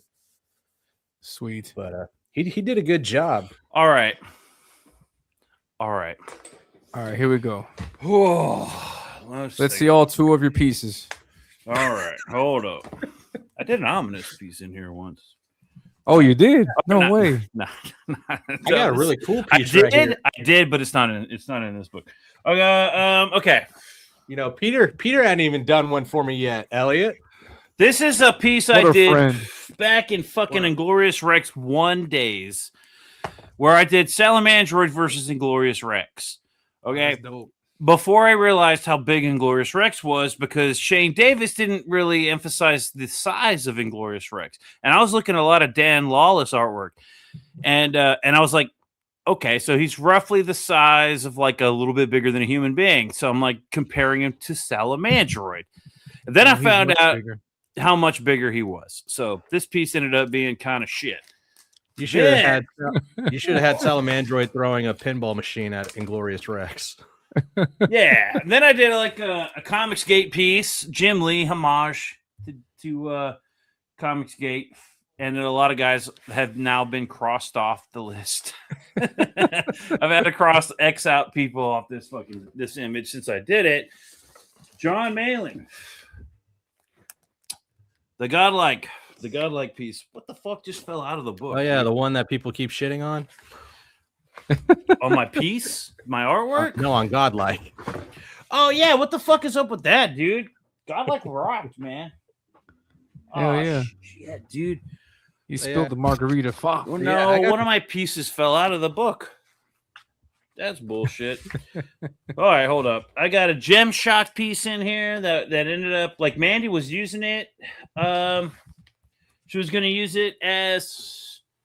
Well, let's see here. Let me pull it around. Ooh. Oh no, wait. That was fucking Justice. Nice, that's dope. Yeah, it was dope until you watched that art contest that it was a part of, and then I feel like Gabe El Taib fucking he rigged that contest. Go watch that fucking first Truth, Justice, and American Way contest. It was rigged. Nice. But this my Gem Shock piece.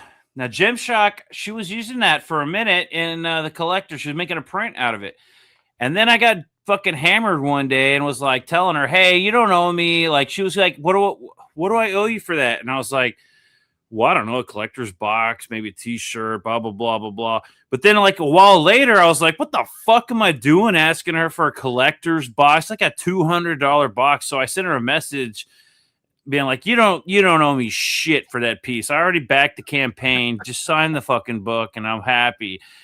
And then all of a sudden, my artwork was scrubbed from the whole campaign. So I'm not sure if I pissed. Now, Mandy Summers, you are more than welcome to use this piece however you want. And what I was trying to say in that DM was that, like, I was being a jackass charging you anything at all because I was grateful that you even used my artwork. Nice. What do I got here? Cyber Frog. Some Cyber Frog shit. It's a big one. It's a good piece. Actually, I really like that piece. Hey, Elliot, do you ever get the feeling that Ethan sometimes doesn't like or repost or comment on like your Cyberfrog fan art? You see him posting like fucking children's drawings, and he's like, "Oh, look at the fans I have." But then I fucking draw this, and I don't get a response. You ever feel like he's doing that on purpose? I don't know. I don't know if he is, but I'm in the same boat as you are, man. I never Ethan, get anything on my artwork. I know you saw my fucking artwork, bro. You didn't even comment, like, or share or nothing. I fucking spent 2 weeks on that fucking drawing. I'm just kidding. I spent like 2 days on that. But yeah, dude. Oh my God. And then I did some Camel Moon shit that made trading cards. And then OVR one says, hold on, what he said? He said, hold on, let me find it. It says, Elliot already won. It looks like he draws a bath every day. Bro, it's cold over here. That's cold water. I can't draw a bath every day. You kidding me? And it comes back. Nice work, man. You got nice. Oh, well, thank you. Nexus. Now, Nexus is an interesting one here. The Nexus piece. Okay, Nexus did make it into comic book shops. Dude, I can't even. Okay, here we go. Nexus. It's the Virgin. That's the Virgin cover. All right. That's the not Virgin cover. The thing about the Nexus cover was kind of embarrassing because I'm a fan of Nexus. I love Nexus. Yeah. I have been I haven't been reading Nexus since the fucking 80s, but the past 10 years, I've been reading Nexus. I love Nexus, right? The concept of Nexus is awesome. I did this fan art when the Nexus Scourge came out, and it was a fucking doodle. What's up, Ray Lock? It was a daily doodle that I did. I do these daily doodles, and I did a daily doodle. And Mike Barron was like, "Hey, can I use that?" And I was like, "I mean, I could do a much better piece." And I mean, but if you want to use it, well, yeah. And so he got it colored, and he did. He made it a fucking cover, and I was like, "Holy shit, that's amazing!" Because I like Nexus. You know Nexus what? I'm going to draw.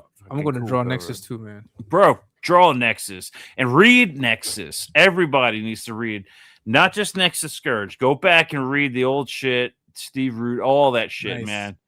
Yeah. Because Nexus is badass. It's a cool, like, what would you do if you just were bestowed the power of like God, essentially, and you had, and your sole mission was to just stop villains? You know what I mean? It's a really cool comic book, especially the older issues. And so I was like greatly honored that Mike Barron used my artwork to make a piece of history. Yeah, because that's an Nexus honor. is history. Heck yeah. And And then, of guys, course, please like and subscribe. Oh, One no, second, go ahead. Yeah, if you haven't liked and subscribed yet, what the fuck's wrong like with you? like and subscribe to the channel. I do streams every Thursday. Do it now. Yeah, do it now. And right now. Peter's Share it out. I got him muted. Fucking do it, man. Muted. Subscribe. He's less Heck than yeah. 300 away from 1,000. Get him there. You gotta unmute me, yeah. dude. Do it now. Go to the chapel, hit the subscribe and like button. And this is Peter Orchard, guys, just in case. and Peter, what did you think of the book? All right. I really like the story. I like the storytelling of this book. And I got to say, there are points where the artwork does a pretty good job, but the colorist saved this fucking comic book. The colorist not just saved this comic. The colorist took fair artwork and turned it into a really good comic book, right? Like if it wasn't for this colorist, this comic book would have been dull, boring, and not interesting. Even though the story is pretty good. But there's a lot of stuff I got to say about like faces. I don't like how everybody looks like a girl, but also doesn't look like a girl because girls don't look like that. Yeah. Like they're not very good at drawing girl faces, but they're not good at drawing man faces either. There's some angles that are weird, like that one right there. It's a cool pose, cool whatever. But when it comes to faces, but the colorist, holy shit, dude, the colorist makes this book a piece of art that's worth reading, and the story is also very good. I agree. Yeah, the colorist did a lot of heavy lifting in this. Yeah. A lot of heavy lifting. There's some really good panels, I will say. Like really good panels, good faces. I'll say that the colorist did a lot to bring more oomph to this book, but you can't tell me that when Supergirl was sitting in the fire of the sun, that would not look beautiful just as grayscale. All right. Yeah, but that's the problem. It's like 1 or 2 or 3 moments in the entirety of this story. There's like a couple of really good panels, maybe more than maybe 25% of the artwork is actually pretty good. But then 75% of it needed to be saved with the colorist, and the colorist saved the fuck out of this book. That's a bad take. You don't think it's a good? No, that's a solid take. Yeah. Anybody who's read this book, and I did, so I know, and I'm the artist. So, hey, Elliot, you're an artist. You know what I'm saying. You can back me up on that. I think the line art, like if you were to take the colors out of this, it would just get like a bunch of squiggly lines in many places. No, I don't think there's a lot of rendering or anything like that to carry it, but it looks great. The colors saved the fuck out of this book. There are some panels where like she's traditionally beautiful, and it works. It looks really good, but then like her face morphs and changes throughout the story. As far as the artwork is concerned, all right, stories aside, because the story is pretty good, really well done story, and the storytelling is pretty good. The little details of this Mobius orb right here, the story behind it, how he utilizes it and everything. I thought Tom King did really cool with it. This like little Mobius orb, I think is what it's called. The only way that you can attain these is killing thousands of people and dedicating those like souls to getting the magic to use this orb. So this is magic based, and Kryptonians under they hate magic. Yellow Suns, they hate magic. Okay, another Easter egg Tom King brought in there. Well, I saw that. Yeah, that's not an Easter egg. That's like well-known knowledge. Knowing the knowledge of if you are subscribed to comic book channels, there are at least 100 channels that say Kryptonians hate magic. I've seen at least 100 videos. I'm one of them. The title is Superman hates magic because, and it's a shorts video. So I already knew that. That's not. Yeah. You're not schooling me, Jake. Yeah. So here, for example, this guy. Yeah, here the guy Krem, he uses this orb and he throws it at Supergirl, and then it warps her to a different dimension. And then they had to find her way back, and that was a whole situation also, because that's where she ends up on that planet with the green sun. Oh yeah, the green sun was fun. You think they're going to use it in the movie? Hold up, this is my projectile reptile cover I was talking about earlier. Nice. Yeah. I was on projectile reptile, Elliot. Look at that. Nice work. All right, back to Supergirl. Well, yes, yeah, that's my reaction to your art, man. Yeah, right there on screen. You beat me. I can't against this art. I can't. Oh, your artwork. Oh, yeah. Okay. I'll take it.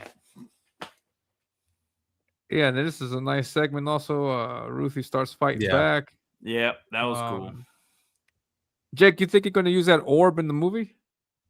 I hope to God he does, dude. I almost feel like he's going to pull the same stunt he did with Superman, where he just says he was inspired by Woman of Tomorrow later on. That way he doesn't have to follow it like he did with Superman and All-Star Superman. I hope to God, I wish he would follow this to a T, because this would look gorgeous on the big screen. I would like to believe that he would use the orb, but I don't think he's going to. Because it requires a little bit of lore to understand what the fuck the orb is. And we're talking about a movie meant for people who have no idea anything about any of this. And so he could say it in passing of what happened. Supergirl could explain it to Ruthie, because Ruthie sure as shit wouldn't know. Yeah, but it takes away a passing in passing what that orb is. An explanation in passing is like, I don't think that does justice to what that thing is. It's like, okay, if I have an Infinity Stone and I hand it off to somebody, I'm like, hey, man, this thing, it's got the power to control time. And I just use that as like the dialogue to explain what the fuck the green stone is. You could do it like this. Stone. You could have Krem like slowly pull it out of his like satchel, right? And then you just show fear. You just show fear on Supergirl's face, and she says, oh no. And he's like, yes, Mobius orb. And she's like, run, Ruthie. And Ruthie's like, can't you just, no, it's magic. And then that would explain it. I mean, that would, yeah, but it wouldn't give justice to the Mobius orb, is what I'm saying. It would give, it would have given us the explanation to like for a viewer, but the viewer wouldn't understand the impact. Just like when they fucking gave, what's her name, Thor's girlfriend, literally the power of the red stone, the fucking reality stone, right? Like ether. Yeah, from the ether. Well, the viewer had no idea what the fuck that even meant, because she just absorbed some red shit, right? But if you understand what those the stones are, then you'd be like, holy shit, she just absorbed the fucking reality stone. She has the ability to control reality. But no, they totally fucking whitewash that shit. Nobody understands the importance of it. That's why it was like stupid that the Dark World movie even had. I know they were trying to tackle the stones in that era, but they didn't do a good job with that stone. I don't know. They did later explain it, but it's the same thing to me. To be honest, the only one that they gave any like ramification to was the time stone. That's the only one that actually had like any action take place with it. I don't know. I disagree because the fact that they did the purple stone, the power stone, they did that in the Guardians of the Galaxy. We understand what that stone does. The blue stone is a little bit mixed because they tackled the blue stone, which is what the space space that time. panel with the orb right there. That was a great shot. Yeah. Yeah. So I Supergirl guess- should look a Great little bit work. more paranoid and scared, but whatever. Well, okay, I think she seems confident. bringing it back around to Supergirl. I don't think they can put the stone in the movie because it requires too much explanation and lore to be able to give it justice. Otherwise, you're going to end up with the reality stone situation. Got Vito on the stream here. Oh man. Thank you. Oh, but Tell Vito. I had a conversation with Vito at one point, and he has no idea who I am. you haven't put a book out, man. You got to put your book out. I know. I had. Yeah, you're right. It was a But super- here, this segment leads to the introduction to the Yes. horse, not to Comet. Comet. yeah, Comet. So And Comet this is hadn't a been great around. sequence. Yeah, Comet hadn't been around for decades, dude. He hasn't been back around since the Silver Age. He had like one appearance in the early 2000s, then wiped again. So to see him Yeah. come back in here for this, like close to the end of the book, I thought this was That really was great. cool. Yeah. Which Yeah, to yeah. me, and having never read any of the old Supergirls, I saw this. It was like that's the gayest shit I've ever fucking seen. Oh yeah, do you know the backstory to Comet? Nobody does, Jake. That's the problem. It's a great cameo if you're familiar with fucking Supergirl, but it comes off as incredibly gay if you don't know anything about Comet. Well, yeah, it comes from the time of Snow White and Beauty and the Beast. What do you expect? Exactly. Oh. It's like what was that video game? The oh my god, there was that cell phone game where you could like Cartoon Network, you could tap the fucking unicorns to make them Oh jump. yeah. Yeah, it was like that game. Robot Unicorn. Comet. Yeah, Great is Cloudy at- says Peter Oh. is actually a better Vito than Vito. Thank you. Thank you. Yeah. Tell Vito that. I can tolerate Peter. He won't respond to my messages, my DMs. But Now, what were you saying, Jake, about Comet? so Comet actually comes from like the Silver Age Supergirl stories, right? He was introduced back Yeah. then as like a love interest, a boyfriend or whatever, and then he gets cursed to be Women. a horse. And there Women was this and big like horses. weird controversy back then of Supergirl going and frolicking with her boyfriend horse, you know, through the spaces and whatever. What is this? True Blood?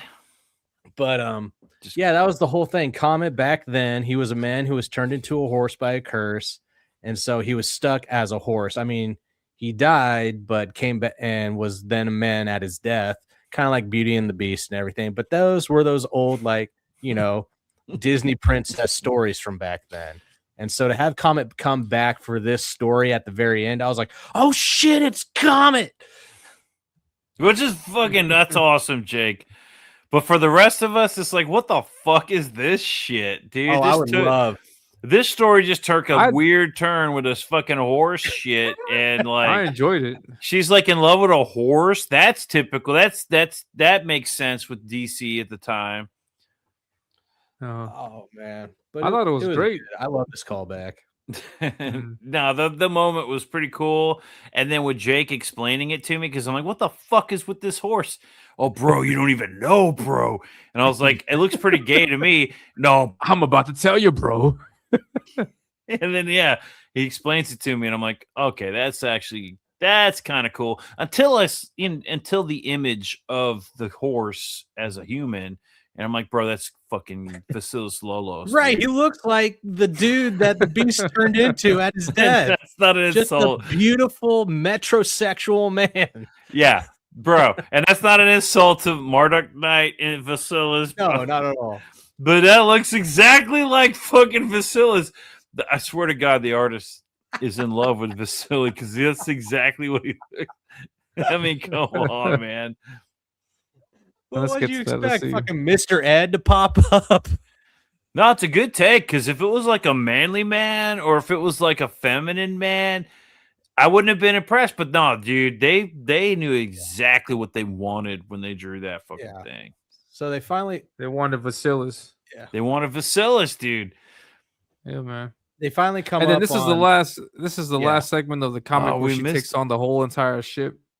Yeah, so they finally yeah, come up yeah. on Krim Sequence. at the end of the book, and he's with his pirates. They capture him and subdue him and put him on this island. And he like somehow calls out to the pirates that he's banded with. Oh, that was a cool panel, though. By the way, just Yeah. art side note. All those where up she's there like are. all these are great, but there's she's like the one where Heck she's yeah. standing on top of like the rubble of shit, and I was like, and this one too. This is a great panel. It's so dynamic. Yeah, I mean, Heck it's just yeah. cool. Like this reminds me of like Weapon X by Barry Windsor Smith. You know, she got Supergirl fighting all these people. The only thing that would make it better is if she was on top of a stack of bodies, and then you literally have Weapon X. I got to shout out Gray Cloud real quick. He's calling me out in the comments. Oh, Says Jake isn't the Wonder Woman guy. I don't think, but maybe I'm wrong. All right, blow me up. oh, you fucked up, Gray Cloudy. You know this is Supergirl. Nice. Ooh, that's pretty. Nice artwork. Yeah. But if you want That's the pretty best good. Wonder Woman runs, then you need to get George Perez. Heck yeah. Well, I'm George still waiting to Perez get Jake's take on Absolute Wonder Woman. I haven't read it yet. I can't say anything. No, it's I can surprising. tell you I like her attitude. Very much new frontier. She's got a like- robotic arm, right? Mm. No, that was during Apocalypse. Well, that was a different run. Okay, I thought that was part of the Absolute shit. I haven't read Absolute. I can't speak to it. Huh. Crazy. Well, I feel let down now. Like somebody lied to me. Here I am about to read DC Comics, and somebody lies to me. Go No, figure. the absolute series I want to read is Martian Manhunter. Yeah. Yep. Everybody else can have their Batman. I want to go either Wonder Woman or Martian Manhunter. Bro, Batman was pretty good though. Come on. Did you enjoy that? Absolute Batman was pretty good. I Hold didn't up. read it. I think you just passed Vasilis Lolos.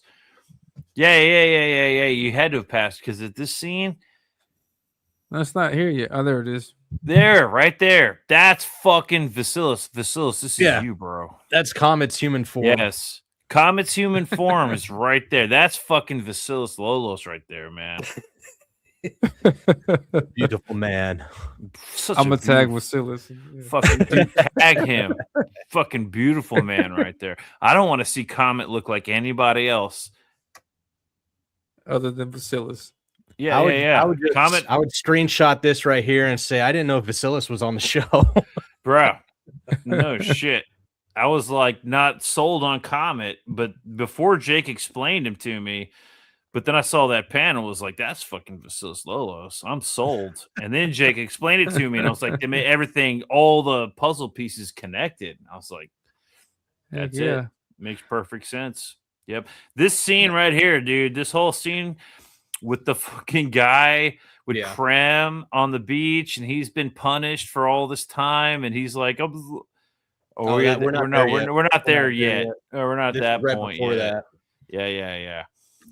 But it's like, oh, I'm a Krem Vasilis is fan. sleeping here on the floor. I actually like the exchange between Krem and Ruthie because it is very much comic book esque. Like you can't complain about a little girl taking on a full grown man unless you want to complain about Damien taking on the Court of Now, Owls. Hold on, okay? you're scrolling This too is comic fast. book. Because there's a lot going on right here. They finally got Krem on the beach, right? Like Mhm. they defeated Yeah, and then Krem. yeah. Go ahead. So how did they What? get Krem on the beach? All right, so Krem was about to send out a second orb to grab Supergirl, right? And Supergirl was like, Ruthie, get your ass off my back. I need to fly this one alone. So Ruthie lands next to Krem, and Supergirl is just hauling ass, but she can't outrun the thing. So she calls the Comet, and Comet's the fastest fucking thing in the universe next to Flash. And Comet's just hauling ass to the end And of the existence, sexiest. right? Which is where those black and white pages come in play, right? Those black and white pages is them coming up on the end of existence to where magic has no power, and it is the only way that Supergirl is able to like beat it and blip it out of existence. So Supergirl and Comet fly back to Ruthie, stop that killing from taking place. They gag him, put him on the beach, and they hear the pirates coming to help save Krem, get him off the island. So Supergirl goes up to the pirates in space on the ship, as we saw in some of the panels, and bam, she just starts knocking them out. But they have kryptonite in their arsenal, so there is a battle there. Anyway, long story short, Ruthie is down there trying to have last words with him. She gags him. Comet can actually hear the fight going on off in space because he's down on the island on the beach with Krem and Ruthie, and Comet's actually panicking because he hears Supergirl getting her ass kicked. So somehow Ruthie understands what Comet's listening to. It's like, no, go to Supergirl. I can handle it. I won't do anything. I'll stay right here. And there's an awesome panel in there where Comet just like eyeballs her. Like, I know you're fucking lying, but I'm going to go save Supergirl. So he's off in space. She unties Krem, throws down the sword in between them. As Krem is diving for the fucking sword, Ruthie just fucking jack kicks him right in the face. It is an awesome scene. You're welcome, Chet. There it is. Because there's nothing like listening to Jake talk about Supergirl. It's nothing more enthusiastic. Like you got to get another book. Stanley just said something. Comet flying across the universe to the edge of time itself. How does Flash even hold a lit match to that, Jake? Well, Flash can jump through time and space, so I mean that's why. So he can. Yeah, he can go past that. So fuck you, Stanley. That's how Flash holds a lit match to that. He can just fucking go through time and space. Well, that's how. Stanley likes Ironheart, so what do you expect? Okay, so Comet can go to the edge of time itself. Well, guess what? Flash can go past that. There's your answer to your fucking question. Flash can go better than that. He's better than that. Oh, dude, you got to pick up Flash New 52. That's some stellar fucking work. I do have Flash Rebirth. Yeah. Oddly enough, they had it at Ollie's.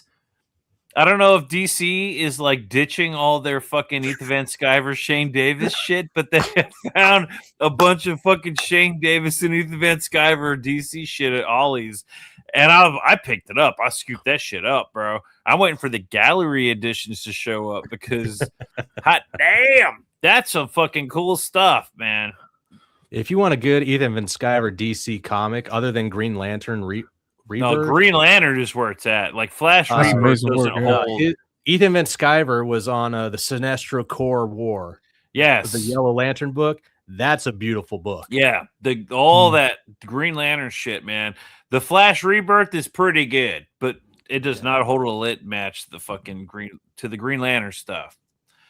The Green Lantern stuff with the Atrocitus and all that shit is a beautiful way with Jeff Johns rewriting to bring back,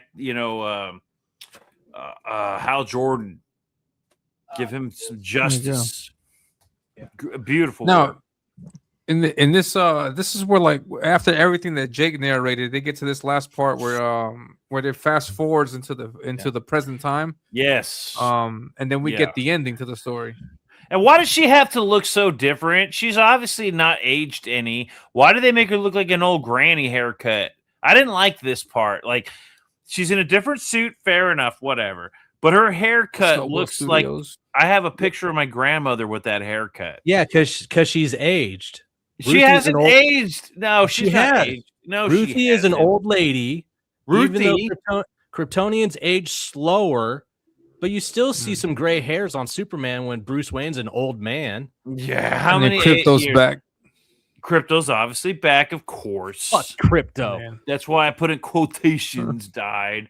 But like she looks like she's got old granny haircut, dude, and she hasn't aged at all. So she was like what, 21, Okay, 14? This is the part of the book that Peter hated. Go ahead, Peter. Yeah. All right. I don't Wait, like hold on. how she doesn't look any older. Okay, sorry. What's up? No, go ahead. I thought you were going to reveal the ending. Sorry. I don't know. I don't like how she doesn't look. She hasn't actually aged any, but they try to make her look like she's aged by giving her a different haircut. Fair enough, but they give her like this like old granny haircut. Yeah, she's because not. it's the same fucking haircut of her mother that was in the book also. She looks That's what I her gotta say to mother that. now. She looks Jake. exactly like her mother now. Or whatever, dude. No, we're 2026 now. And Stanley says, I didn't like it either. She aged poorly, and not because of Father Time. She aged herself with poor fashion sense. No. Yeah, she came to Earth at the wrong time is the problem. She fucking started listening to those SJWs, and then I'm surprised her hair's not blue. That's the problem. And so she looks way older than she should, but obviously her face doesn't change any, which makes you wonder in human years, how fast does that other race of person age, right? So is it how many Earth years have passed in all of this storyline? Because they don't. I would don't know if they assume 70 clear- years. They don't really clearly explain it, because eventually didn't she like orbiting Earth forever before she comes to Earth? Weird knickers. Yeah, look, blow me up. In her knickers. Right here. Hold on. She looks like her mother. That's all they did was make her look like her mother.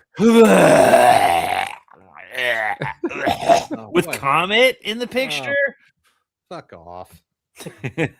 All right. I will give credence to the end page, which me and Jake also disagree on the meaning of the last page. Yeah. If you don't want to reveal, that's what I wanted to get to that. Yeah.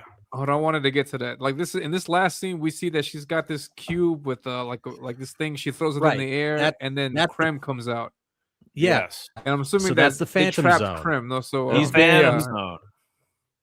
Yeah, they And then put She Krem's Krem in the fucking Phantom Zone. imprisoned him for hundreds of years. Yeah, And then 300 years he's Krem's been in the here. Phantom Zone, and they let him Poor- out today. Poor Krem, bro. Hitler didn't And fucking he's- subjugated to that shit. And he's and he's over here begging for forgiveness. yeah, he's over here begging begging. for forgiveness, saying he's sorry, and then she hits him in the head. Yeah, what the fuck is wrong with them women, dude? They just fucking imprisoned the guy for 300 years. And then guess what? He comes out begging forgiveness. I'm so sorry. I've been here for 300 years. I'm so fucking sorry. You're absolutely right. What do? They smack him with a fucking stick and say, fuck you, jackass. And he's just like, oh, God. Back to the first page of the whole series right here. Yeah. Yeah. And now, question is: do you interpret this as Krem dying, or do you interpret him as him I getting do. knocked out? No, He didn't die. Now, he did. okay, Jake, go ahead and explain why you think he's dead, and then I will right. prove you No, wrong. I'm not going to explain why he's dead. I'm going to explain why you're wrong. That's what I'm going to do. Well, then I'd have to explain why he's alive. Because if you go back to the very first page, Wait. If you look at this, But let Jake go. Hold on. Yeah. all right, go if ahead. you look Jake. at this panel right here that we're laying on, she nails him with her cane. That's not just like a little like, all right, pass out. You're hitting a 300-year-old man who's been in the Phantom Zone for 300 years. You're hitting an old man in the face with your cane, and if you see that little splatter, that's not Yeah. candy. A little That's bit of fucking blood. That's a little bit of blood. That is not a little bit of blood. You said That's why 300-year-old that's why he's looking at his man. hand right there in that panel. In Yeah, that but- panel, he's looking at the blood profusely falling from his face. He holds his head, and then he's just dead. He is not moving. He's not getting up. That man is dead. Okay, if you All go right, Peter, back what to you got? all right, is it how easy? Can you go back to the first page? Oh, fuck your first page. All right, because this No, is I a can't go to the must. first page. All right, the first page, the sun is rising. Page. The very first Hang on. page, the sun is rising as her father is being killed, right? which is Hold on, let me find Here that we go. page. Hold on. Yeah. Here we go. Okay. This is my synopsis All on right, this whole I'm thing. sharing. It also would make no Okay. sense if he died. It would be like anticlimactic. Fucking- It'd be stupid. Okay. In the first page, the sun is rising as the father is All right. killed. This symbolizes the beginning of the story. Okay. The father's killed. The daughter's beginning her fucking quest. Or is it rising? What's going on? Is the sun setting? Sun's setting. The sun is The setting. the sun sets on the father. Okay, the father is dead. The daughter's journey begins. The sun sets, or is the sun rising at the beginning? It's the antithesis of this scene right here. The sun All right, let's sets go as bring- the father dies. We go back the- to the end here. Now the sun sets on that story, or the sun is rising now because the story is beginning. Because that girl's story is over. He is still alive. It's the antithesis of everything. The father dies at the beginning, which you can't have death. You know what I mean? Like this guy is not dead. He's still alive. He might have gotten the shit knocked out of him, but he also just survived 300 years in the Phantom Zone. They just knocked him with a stick. He's a man, like No. Jake says. He survived that stick. He's even looking at his hand. He's only just going like, fuck, dude, I fucked up. Like that was the last. He looks at his hand, and then he fucking like puts his hand on his head, and then he's just like, all right, I'm tired. I'm a tired old man. But he can't die because if they just punished him for 300 years or whatever, and then killed him just enough for him to fucking see his hand but bleed and then dies. That makes them the villains. He has to survive, otherwise. See that he's got his hand on his forehead. No. If he died, that makes them the villains. He had to survive. No. One He's second, gonna survive Peter. as like a distraught old man, but he survived this No. thing. It's the antithesis, the No. opposite of the beginning of the story. No. All right, all right, cool. 1 second, Peter. What were you saying, Jake? Okay, go up to the page right above this one. Go up to the page right before this. Okay. Right here? And go down. Go down. Oh, I thought I saw. Yeah, right. No, you were right. Same page we were on, the one with the setting sun. Right there, that panel. You see Supergirl kind of shocked, like her hands out, like she was about to stop Ruthie, but lets it take place, right? Feminist bullshit.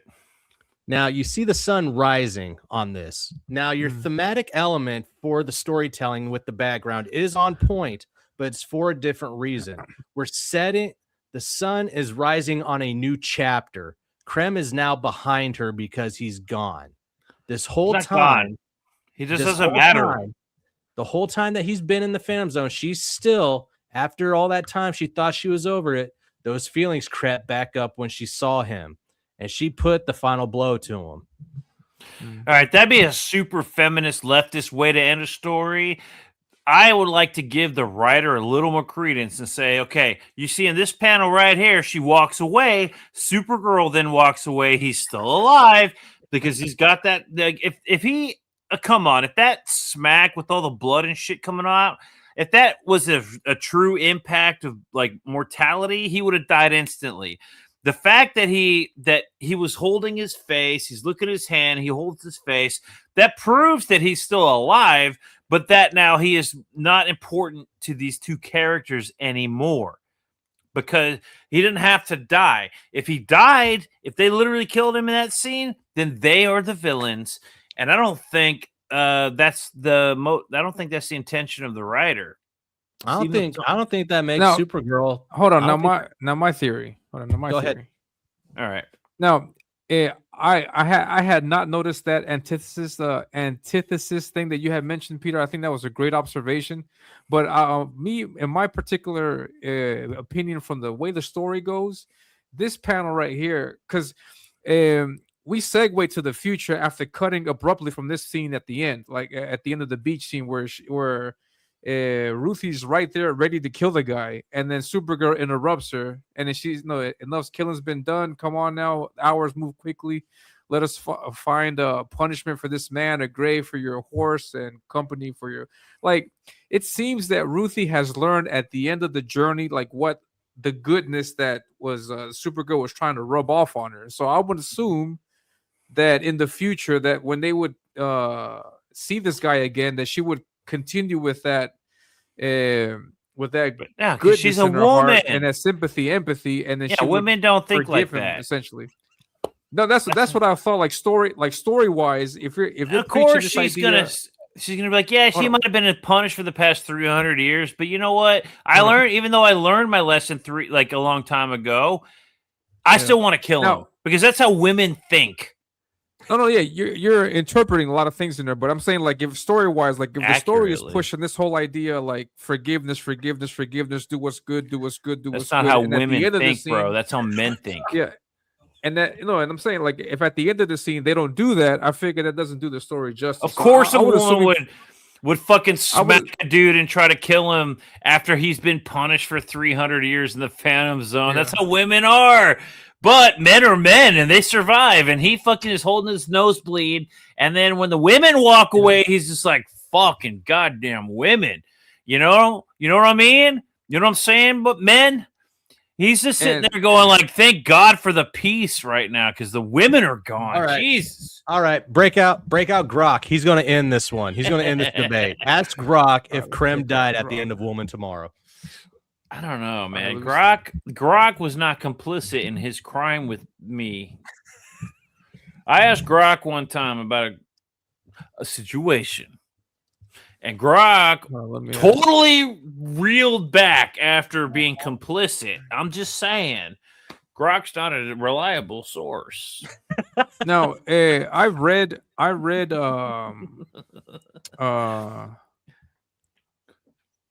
what is this? I read online that like the ambiguity is what Tom King was going for the whole time. Like, so I mean, who knows? It's up to people's interpretation. I mean, but it's not the Sopranos, everything you guys say ending, makes but sense. it's pretty obvious that he survived. Otherwise, the women are the villains. Here's Grok. He said, I asked him, did Krem die at the end of Supergirl, Woman of Tomorrow? And he says, no, Krem does not die at the end of Superman, Woman of Tomorrow. Thank you, Spoiler Grok. warning for the full miniseries. In the story's actual events, Ruthie, the young girl seeking revenge, ultimately cannot bring herself to kill Krem, influenced by Supergirl's example of hope, compassion. Yeah, I was mentioning that. Okay, instead, they sentenced him to 300 years in the Phantom Zone to reflection and potential rehabilitation. Decades later, in the future framing, an older Ruthie, Supergirl, released a reformed, elderly, and repentant Krem from the Phantom Zone. Krem apologizes and begs for forgiveness. Ruthie hits him over the head with her cane in a symbolic act of lingering disapproval, refusal to fully forgive, knocking him down. The final panel shows Krem on the ground, but his arm is visibly moving, confirming he's alive, not dead. Writer Tom King has also directly confirmed in responses that Krem survives that cane strike. You see, Grok is, like I said, Grok knows what he's talking about. No, Grok that's not what you fucking said. No, Grok's my buddy. Not reliable. Grok's my best not friend. reliable, and you're right. And he's a better friend than you. And Bullshit. I'm the best friend you got. And that Krem is not dead. It would make no sense to kill Krem after all that shit and to let the woman just fucking kill him in the end. Visually, I interpret it as him dying slowly. That's because you're not comic book literate. I was confused. I was confused because I didn't know what to make of that scene because you could interpret it both ways. The hand up there makes it seem like he's alive, but he's laying down. You could think he's dead. Now, if he was and I was thinking, I hope he's alive. From the first panel, he'd have been dead. After the fucking smack, he'd have been dead. The fact that he's still lingering tells you, the viewer, he's still alive. And he's going to have to live out his days in regret after that one last smack, because like leave it to a girl to smack you when you're down after fucking 30 years and 300 years. And here is the trailer for Supergirl. I'm going to check this out and let's see if the people in the chat, if you can see and pick up some of the things that we've seen in the book. Let us know in the chat. Hold on, let me put the volume up here. All right.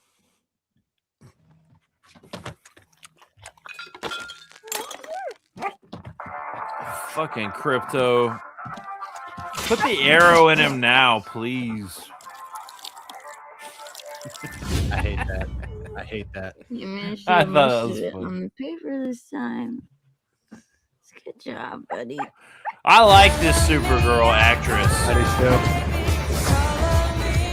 Hi, Kara Zor-El. Hereby declare the 23 will be the best year yet. She looks way more like a drunk that has something to learn. Yeah. Let's be honest, babe. It's not a very high bar to clear. Well, they put another. To go anywhere still So you don't alive. get copyright Looks strike, Argo but City. also in the day. you gotta pause it real quick, Elliot. Argo City, right there. All right, yeah, I What agree happened? with you on that. That is okay. For one, I like this Supergirl better than the depiction in the comic book because in the comic she has her moments where she's like classically beautiful, right? And especially at the moments where she's down on her worst, right? Like the intro where she's supposed to be getting hammered and she's like classically beautifully depicted at the moment where she's supposed to be at her lowest. I like the fact that they got this actress that looks like a fucking train wreck, and I think it fits the character better. One of the problems I had with this book was that she doesn't look like a distraught character who just who's been going through all this trauma and shit, right? One of the things I like about the casting of this movie, she does look like somebody who's going through some shit and not classically pretty, classically whatever, but still tough. That girl looks like she's been through shit and she also can kick your ass. So after reading this book, I 100% am behind this casting. And I think that was a smart move. Yeah, I agree. Jake, yeah. When it comes to the trailer, I like the beginning of it where Crypto like knocks over the glass bottle onto the record and it pans over the room because it's very reminiscent of Back to the Future's beginning with Doc's garage when Marty goes into his garage for the first time in the movie. I thought that was a cool Back to the cool Future way to totally. show how Ruthie is, how Supergirl is like handling her life at the moment. What I hated was Crypto pissing on Superman's face and then saying that that's not a very high bar that they have to, because he doesn't reach. care about Superman. No. He didn't even care about Supergirl. He cares about Lobo. Lobo's the ticket right here. But he's at least paying decent, homage justice or whatever. Right. And to so Supergirl. I like that they're actually doing Supergirl's origin story and that they didn't do Superman's because we already saw it in Man of Steel. We didn't need to see it again. But I like that they're actually showing Argo City, and I think they're going to show the destruction from Krypton from her angle, from her side of the story. And so you see, yeah, the big that's dome exactly. coming. Yeah, you see, Yeah, the that's big exactly dome what we see here. Yeah. Yeah, you see, You the know, big dome. we had talked about this earlier, and one of the things that we had mentioned on the other channel was that Supergirl, from the perspective of the comic book, was from the perspective of that Ruthie. girl, the other girl, right? Not Supergirl's perspective. Supergirl's like this godly character, and so she's got morals, and she's like a higher regarded character in the comic. The reason they go with this perspective of Supergirl is because it's from her own perspective. So she's gonna be down in the dumps. You're getting a taste of what Supergirl's going through, Right. not what some low life, character looks up to her as. You know what I mean? Right. And I think that's I like that. I like that we're getting the perspective of Supergirl, not some low life character on a planet who looks up to Supergirl. Right. So when somebody says that this isn't their Supergirl, you're right. If you're a graybeard and you read the Silver Age and the Golden Age, this isn't yours. But the ones that grew up in the 2000s, the 2010s, and now 2020s, this is reminiscent of that Supergirl. Wait a minute. That's not what I said. That's what I said. That's not what I was saying. But that's what I'm saying. That's fair. Okay. Fair enough. Let's check the rest of this out. Let's watch. Krypton didn't die in a day. The gods are not that kind.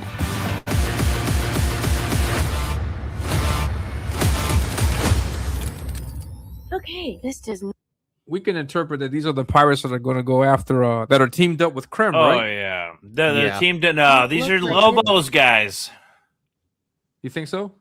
I think these are Lobos henchmen. I don't think these are Krem's dudes. I don't even know if Krem's going to play a major role. He's obviously going to be the catalyst for her sidekick. But as far as remember, this is a Supergirl movie, not a fucking sidekick girl movie. This is a Lobo Supergirl like take. So Yeah, these are Lobos dudes. Which they encountered in New 52. Lobo and Supergirl fought in a New 52. But not a Woman of Tomorrow, which is heavily based off of the Woman of Tomorrow thing. We even had the character. But these are Lobos men.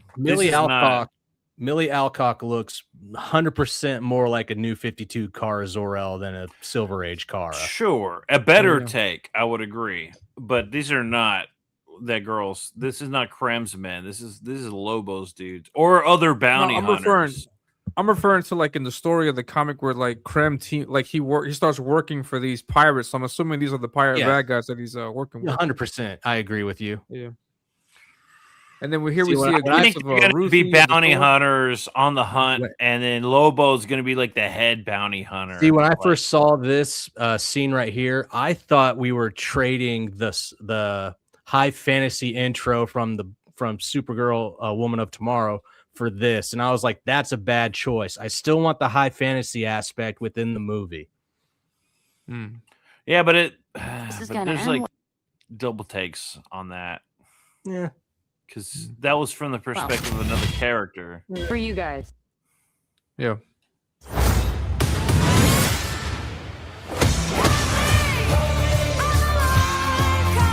That better not be Krem. That was Lobo. That was fucking Lobo, dude. No, I'm talking about that face. That better not be Krem. That you think that's Krem? No, that's Krem, I'm going to be pissed. That's not Krem. Who said that? No, I'm just saying because we're not shown Krem. That's not Krem, dude. That's fucking. That's just some rando pirate. That's a pirate, that dude. Be one of his pirates. If that's Krem, I'm gonna fucking riot. It's not fucking Krem. Fucking chill your panties out, man. But no, but you think, Jake, that they're going to hire a ginger for Krem? They better, or a black man. Either Will ginger or a black man. Will Poulter, who played the Atom in Guardians of the Galaxy, let him be Krem. Hold on, is Idris Elba in this movie? Yeah, he's in the two. Oh, he is? All right. If he's in this too, no, then he's not. He's not. Then he's Krem. Shut up, Elliot. Let's check it out. Do others on your planet have powers like you? That was the sword. Yeah. No, it's a. I don't think they show Krem in this trailer. They don't. I don't. Yeah, that's not Do Krem. others on your planet have powers like? That is totally the sword, dude. So yeah, that's them getting on the spaceship, getting ready to go out. This is where she finally agrees to help out Ruthie. I think that's cool. Probably because Crypto just died. Powers like you? Oh yeah. Yeah. Because we don't need more Crypto. We got enough of him in Superman. No, it's a pretty small group of two. Wait. Crypto was dead, right? Yeah, he's dead. But he's not dead. We know he's gonna come back. But this is when he dies. She's sad that he's dead. Yeah, that's when he gets shot by Krem. She's actually mourning, him being in pain. Yeah. She's sad. Because she's like half drunk. You know the feeling when you're half drunk and you gotta go through some emotional shit? Yeah, he's dead. He's not dead, all out but of love. I'm so lost without you. It's exactly. Until he wakes up because she takes him to a yellow sun or a green sun or whatever. Don't forget, guys, in the chat, hit the link and then tip your host. You know, here's the problem with this one scene right here. This is a Adobe scene, and I'm sorry, they have never fucking mailed a scene with a CGI character that I didn't laugh out loud in theaters. During Harry Potter, I pissed the entire theater off as when that knife ended up in Dobby. Spoilers! He fucking woke up out of that portal with a big fucking knife in his chest, And I laughed so fucking loud. Everyone in the theater were like, for shame. For shame. And I was like, fuck you. Fuck you. It's your popcorn. That's fucking funny. Because how am I supposed to feel bad for a fucking CGI character as his eyes die lifeless, CGI lifelessness? You know what I mean? Like, that's some sick shit. That's like watching a cartoon and trying to, as the life leaves their eyes from a cartoon. How are you supposed to feel bad for that? I laughed, dude. Hold on. Yeah. What is this? Yeah, Vito Somebody Orchard. in the chat says we were seeing the birth of Vito Orchard. Not Peter Orchard, but Vito Orchard. Yeah, dude. So bring it on. Yeah. If I get to watch the life drain from a CGI Crypto's eyes, I'm gonna laugh so fucking hard. I'm gonna record it and go viral. I'm gonna stand up like everybody. We're gonna watch the children in the theater cry as I laugh I'm gonna so stand loud. up in the theaters like it's at the end of Avengers Endgame when everybody's coming through the portals. I'm gonna get up and holler And start clapping and go, yeah, brother. And then all the children are gonna cry. They're gonna cry, daddy, cry. And I'm gonna look at them with my camera and laugh in their faces when Crypto fucking dies. I'm gonna look right at a kid in the face and be like, "It's in the comics. Get over it." Yeah, you should have read Woman of Tomorrow, idiot. Show him the page and That's right. take your book with you and show him. right. It's right fucking here. It happened. What Superman meant. Wait, let's take a look at. Wait, we're going to see the next trailer with Lobo in it. Hold on. He sees the good in everyone. And I see the truth. That's a bar. That is a bar. That's a badass scene. I like that. Bro, this trailer, I like this trailer. It went This hard. trailer gets me excited to watch this movie. And the Lobo scene is cool. I know everybody's fucking creaming their pants over Lobo. I actually want to see this movie after having read that comic book. I want to see this movie for Supergirl. Yeah, me too. Yeah. Lobo's going to be cool, and I would love to see some Lobo. I want to see the Supergirl for this movie. And So I hope now you we're guys gonna see, does a good job. who can you guys thank for turning you to the comic? Jake, your give- obsession with Supergirl DC? has convinced me that this There we go. this particular Supergirl story is good, go. and that the adaptation to film might actually be pretty good. I'm going to think. I am not going back and reading the old DC. shit though. You're gonna thank DC. Nah, fuck DC. Whatever. I told Jake. It's all Jake. Fans like Jake that get it going. Because everybody's going to look at it and go like, oh, this is some feminist bullshit or whatever. Now, if you read the comic book and then you can see where they're going with this movie, I actually have faith that James Gunn's going to do a good job with this movie. Yeah. I believe Very I good. have that issue for you right here, Stanley. I think it's Out of the Past that he pops in. That's because I've got you guys Got like the whole receipts? fucking omnibus. You guys like receipts? There you go. There's my stack of Hold on, let me Supergirl see. right there. Yeah, that's what I wanted to see from the beginning. There you Let's go. There you go. I got Supergirl, Show us. Woman of Tomorrow. I've got the He ain't lying. 2005, all 3 volumes. I got New 52. I'll be back. I've got my Supergirl down. All right. I don't want to hear anybody talk about Supergirl. You haven't read a goddamn thing. That's why I got Jake on the show because he knows all of this stuff, man. It's helping out a lot. I like Good DC. stuff, man. Get into DC. Yeah. All right, let's check out this trailer with Lobo in it. Let's see what this says. Okay, this does not look like this is gonna end well for you guys. That's my birthday. What was it like to lose everything in a day? When's your birthday? June 26th. It comes out on my birthday. I will be long gone and in a movie theater. Man, that's like poetic, man. One of like your favorite heroes coming out on your birthday. That's awesome. I think you and DC are in cahoots on this, man. Dude, they need to hire me if they want a successful franchise. Yeah, you do a lot of great PR for them, man. There he goes. Hell yeah. No, you got me into it. Yeah, I want to say. Oh, well, I mean, I read the comic because of that DC post, and then I was reading it. I was like, I wonder what Jake thinks about this, man. And you got great insight. I'll hype it up. Let's check it out. Hell yeah. What was it like to lose everything in a day? Kurton didn't die in a day. Gods are not that kind. Oh, he's such a... I like that. Yeah. Yeah. Where's Peter at? He's going to be such a good Lobo. Such a good Lobo. He was put What on this happened to Peter? planet Where'd he for go? this role. Did you scare Peter away? Probably. I do it a lot. He Nice. can't handle my passion for DC Comics because he's a Marvel guy. So I've been trying to pull him. I've been trying to pull him to the side of DC, and I'm getting there. I got him with one Woman of Tomorrow. I can get him with more. Oh yeah. Yeah, man. If you got some more great titles, show them. Let us know, man. Oh yeah. And yeah, I wanted to say thank you also to Gray Cloud. Appreciate you very much for your tip, man. Thank you very much. There's no message here. I don't know if you can put a message in there. I know he says great show. Yeah, thank you very much. Thank you very much, Gray.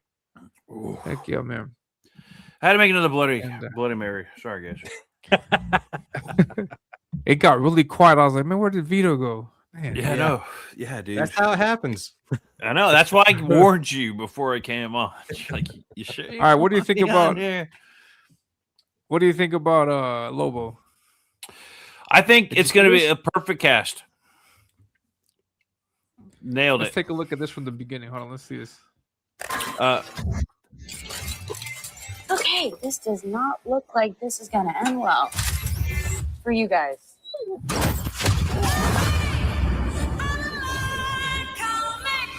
What was it like to lose everything in a day? Kurton didn't die in a day. Peter, what do you think about DC releasing this movie on Jake's birthday? I think it's. I think they. I think it's on purpose. You know, it's like moments like this that make me wonder. You ever hear a dead internet theory? I take it one step further. I don't think there are as many human beings as we think there are, and that most of the shit that we experience are literally just for us, right? Like there's probably like maybe a couple hundred people in the Matrix, as it were. And that Jake, being a Supergirl fan, this was for him. You know what I mean? And I know you guys are real because I can see y'all, but I don't think anybody in the chat's for real. I don't think Will Studios is real. I think Stanley Orchard. I don't believe you. What? Even though I've known him my whole life, I don't think he's real, man. So this is one of those moments where I'm just like, I think this is all just part of the big picture. We're not like it's not real, man. I hear you, man. Are you talking about Donna Troy or Cassie? What are you talking about? All of them. There's only Jake talking a little bit of Wonder Girl. There's Wonder Girl who is Donna Troy. She became Troya, and then there's Wonder Girl Cassie, who's the big titty one. That'd be Donna Troy. Yeah, Donna Troy is more stacked than Cassie. That's the only one that anyone cares about, Jake. That's not even a question. Why'd you even go there? Oh man, I'm just saying. The big boob window. That's the one. The only one. All right, let's check out the rest of this. Who are they gonna get to cast her? What was it like to lose everything in a day? Kurton didn't die in a day. Oh, hold on. That girl, bad take. Bad take. That girl does not give a shit about Supergirl's fucking history. To the moment where she's like, what was it like losing everything in a day? She doesn't care. She's not, she does not care. She does not care about Supergirl. That's a cop-out. Her whole character is self-centered. It's a self-centered character. I took the host and he just ignores Gray. What do you mean? I just pulled it up. Thank you very much, Gray. What are you, one of the purple people? You're one of the purple people, aren't you, Elliot? I'm a purple, you're a purple, aren't you? and Gray's the blue. He's really a Yeah. blue. I'm sorry, Gray. I brought it up, man, and I didn't ignore it. Lose everything in a day. Kurton didn't die in a day. Gods are not that kind. Krypton didn't die in a day is a fun quote too. Oh, he's such a... Oh, is it new? This is a new trailer. That wasn't in their first trailer that I saw. No, it wasn't. This is like a new snippet of like emotional snippet. It's got Yeah. a closer look at Lobo. Okay. I haven't seen this yet. Oh, he's... What is he? Take a look at Oh, Lobo. he's so gross. Oh, Oh, he's such a... he's such a gross man. Ew. Oh, he's such a... He's such a Peter Orchard. Oh, he's so mean. Hold on, guys. I can do that. No, not that. I can do that one too. Yeah, I'm that's actually sold on this. Yeah, I am too. It looks I know great. they're going to sell it on the Lobo thing. A lot of people are buying into it because of Lobo. Because everybody's talking shit about Supergirl. Yeah, but and I agree with you, Jake. They have no idea what the fuck they're talking about, because if you read the comic, you can see how they've actually they've improved on the comic. Just like when I went off, Very much Gray. just like when I went off on my Days of Future Past, I thought the Days of Future Past movie, in relation to the other movies and in correlation to the story of Days of Future Past, I thought they nailed it, right? Because they perfectly melded the story of Days of Future Past with the previous franchise movies. Right. I thought that was amazing. I thought they did a great job with that. Obviously, you have all this shit in hindsight, right? So it's easy to take what has already existed and make something better out of it. I think that's what they're doing with this movie. They're taking all the good from the Supergirl, and they're going to throw Lobo in there, but I think they're going to actually make it better than than the comic book. At least as far as cohesiveness with the new story franchise they've been developing with Superman. Because obviously we're doing a whole new story arc, so I think they're going to do a good job with it. You could see that James Gunn did not put all of his chips in on Superman. He put all of his chips into Supergirl. Yeah, I don't think he'd put any chips in Superman. No. Knowing James Gunn's past, of course he'd go with a 14-year-old girl. But That movie, that's all I'm going to say on that. That's all. And this is some behind the. Here's some behind the scenes. Your name. You're going to be Bad Take Lobo. Jake. On today's show with Bad Take Jake and Peter Orchard. I think that I think Lobo's going to be the star. I think it's obviously what they're building towards. They kept Jason Momoa because everybody loves Jason Momoa. I think everyone's going to watch this movie for Jason Momoa, but they're going to walk away liking Supergirl. So it says, "Where's Kandor?" They're going to flash Brainiac at the end of this. Supergirl brings the big bad to Earth for the big fight. Brainiac, I think, is going to be one of the big bads. I think John Malin absolutely nailed it with that, and I agree. I think Brainiac's going to be one of the big bads, like the Thanos. No, I haven't. Great Cloud. Great Cloud says, "Elliot, did you ever pick apples in Peter's orchard?" I warned him. No, I haven't. So I actually have a theory. I actually have a theory on Supergirl of why Lobo's in Supergirl and what's going to take place as a catalyst to get to the next few movies for Superman and Supergirl. But it's a 10-minute video on my channel that you have to go sit through. Oh, you got to go watch it.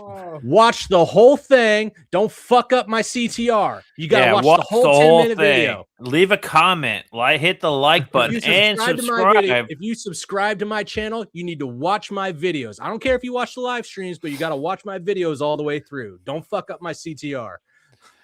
Yeah, and leave a comment and like and subscribe. And that was Bad Take Jake. I like this fucking picture, though. This comment Supergirl picture. Oh, I hope It's comments disturbing. just Is this promo? Is this real promo shit, or is this just a for fan? shits and giggles. Just for Just shits ha- I and think giggles, this that is comment in there. Yeah, I It think has this to is be fan art. fanfic, right? Yeah, Yeah, I think so. It says Millie Alcock Supergirl with Comet the Super Horse. Oh my god, can you imagine the fucking porn that's gonna come out of this? You mean there's not already some? No, they're gonna fucking up it with AI, Oh, bro. Peter's already checked. Oh yeah, I'm on the pulse. I'm in the zeitgeist, and it's not there yet. But Google, the Google AI is like, really getting there. Yeah, Come they've on, been Grok, watching let's Peter. go, Grok. We got to up the ante here because They've been watching Peter for a while. Grok is aware of me. Says I retracted AI my is aware. statement. Now you are a king. Thank you very much, Grey Cloud. Yeah, here with some information about the movie. It says Millie Alcock is Supergirl based on Tom King's Woman of Tomorrow comic. Follow Supergirl and the young girl on the murderous quest for revenge. Jason Momoa will debut as Lobo. Greg Gillespie, Cruella, and I, Tanya, releasing on Jake's birthday. Has this Poetic. director done anything else? Because I don't Yes, remember she- Cruella being good, and I don't even know what Tanya is. So the director of this film is You are actually an old buddy of James Gunn's from his old horror movie filmmaking days, back when they were doing budget horror films, right? So he's been bringing his friends from the past to do these films, and she's done other films. She did The Flash, and she did another movie. And I don't care what anybody says, The Flash was Whoa. good. The Hold Flash was a up. good, fun movie. So the director of The Flash is the one who's directing this movie. Yes. Okay. All right. That adds a whole nother layer, Jake. Now, No. I was excited, but that fucking movie had babies in microwaves.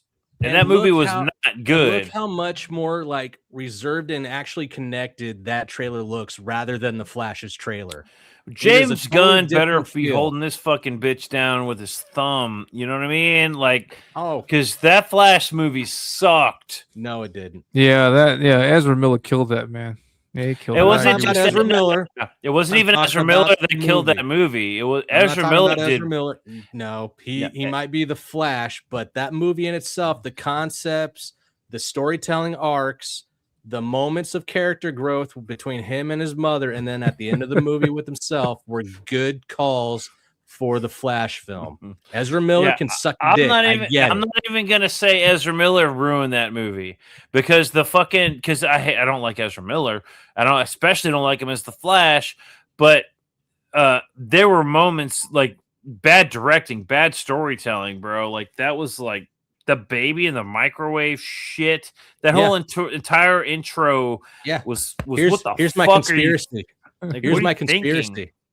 Here's my conspiracy. They were fucking it up on purpose until James Gunn got to the head.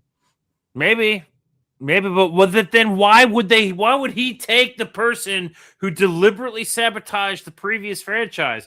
Why would he allow them to film the fucking the newest piece for his universe? Make a It's bad stupid. movie. Make a bad movie for the Typical- old.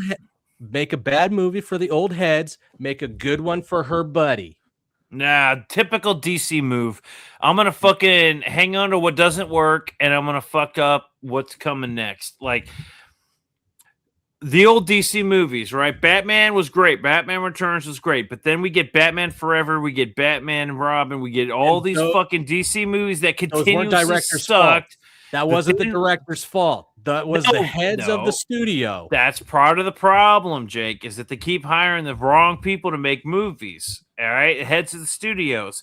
Then we get we get those Batman, whatever, the fucking Batman Begins, Batman Dark Knight Returns, right? The Nolans, those are good.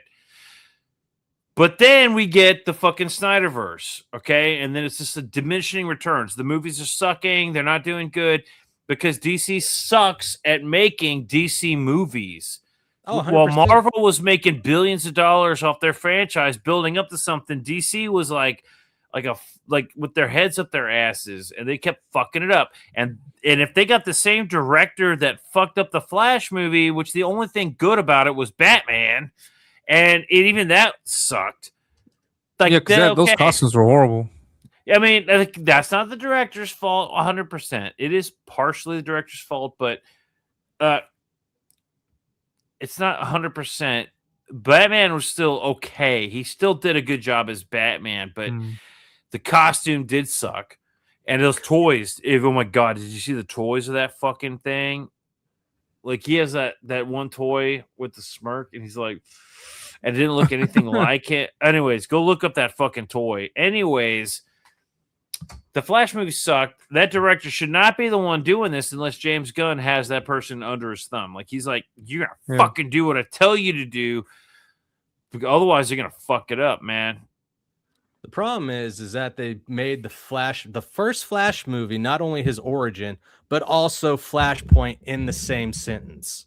That was the fuck up in and of itself.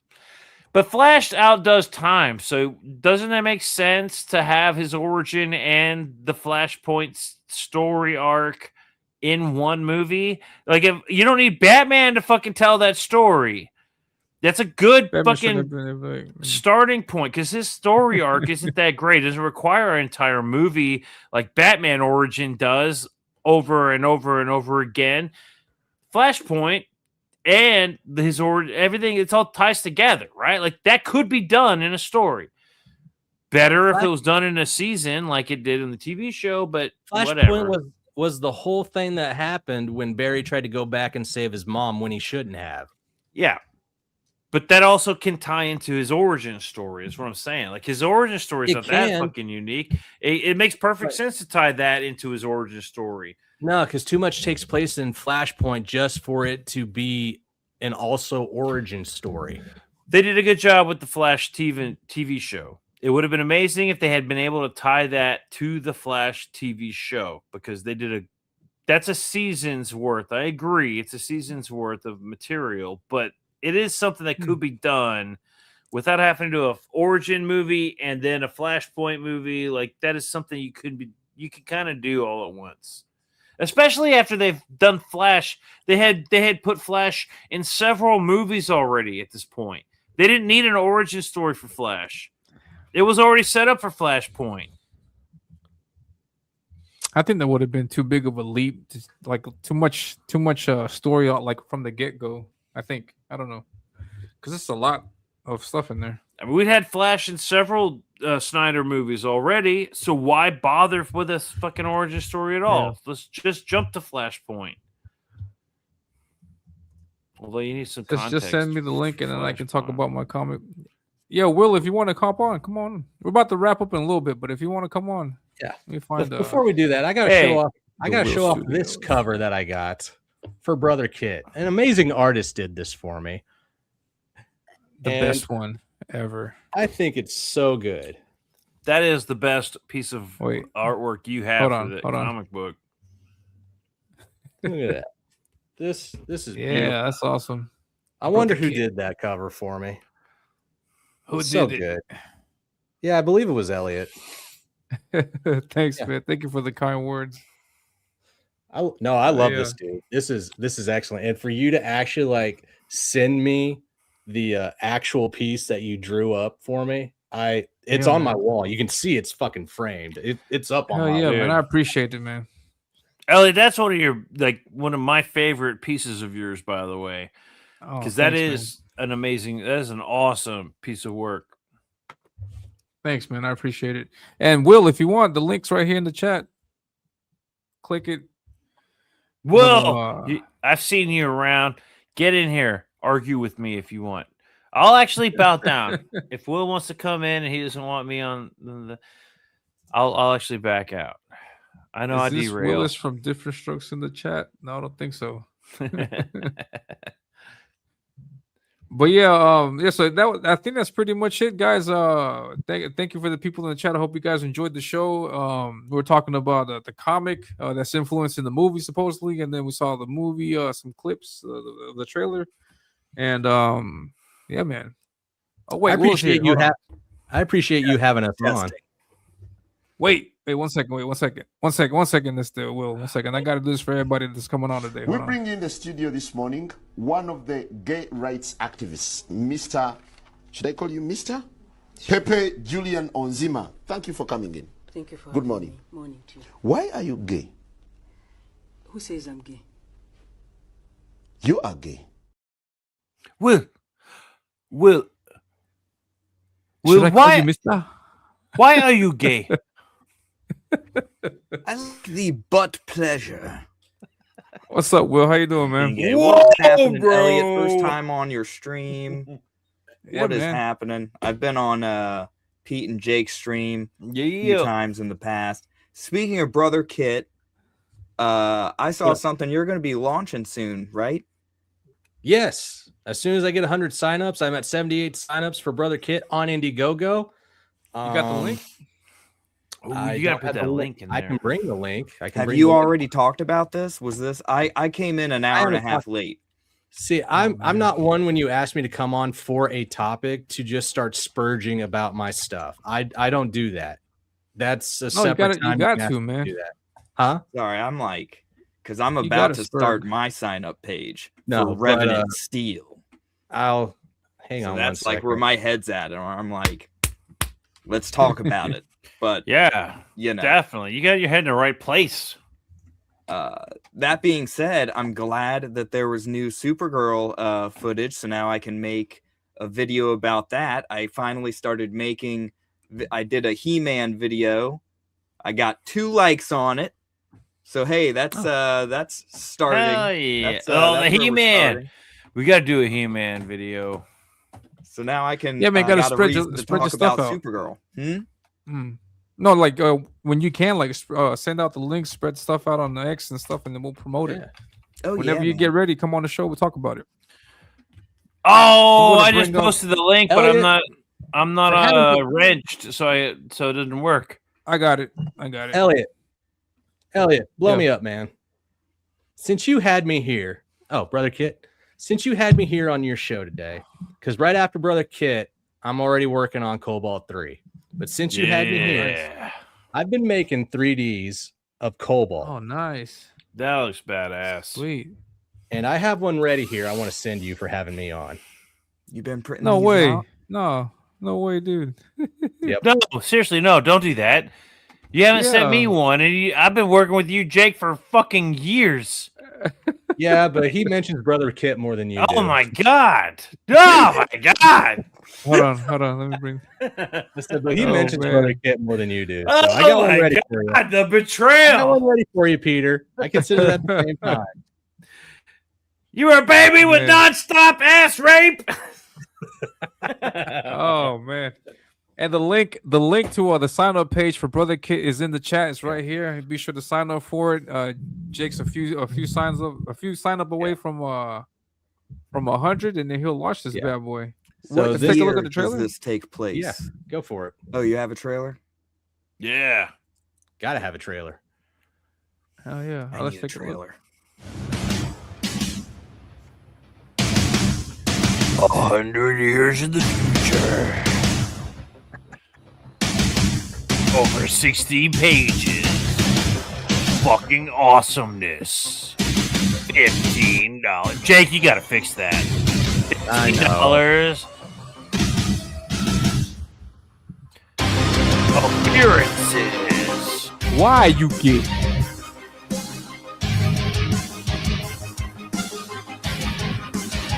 Appearances deceived.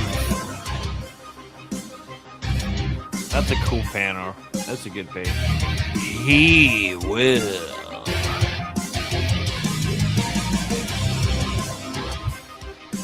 He will outwit.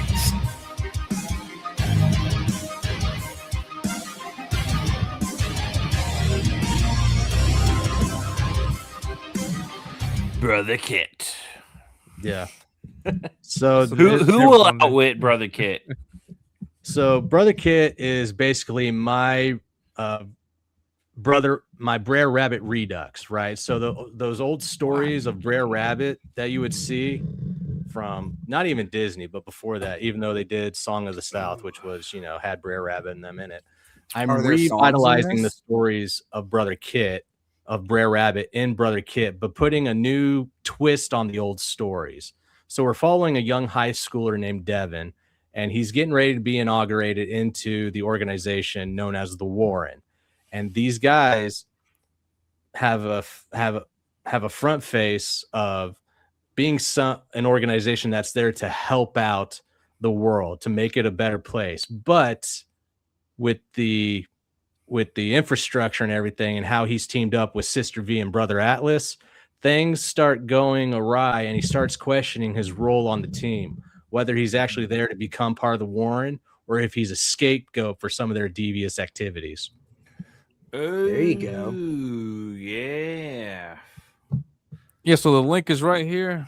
It's also I'm going to put it in the description below at the end of the stream, so you guys can click on that and sign up. Sign up is gonna launch as soon as it gets 100 sign ups. So get it there. Let's get some sign-ups, people. Come on. People wonder if this is going to be like a Power Ranger-esque thing, and no, not really. That doesn't come until like the end of the journey.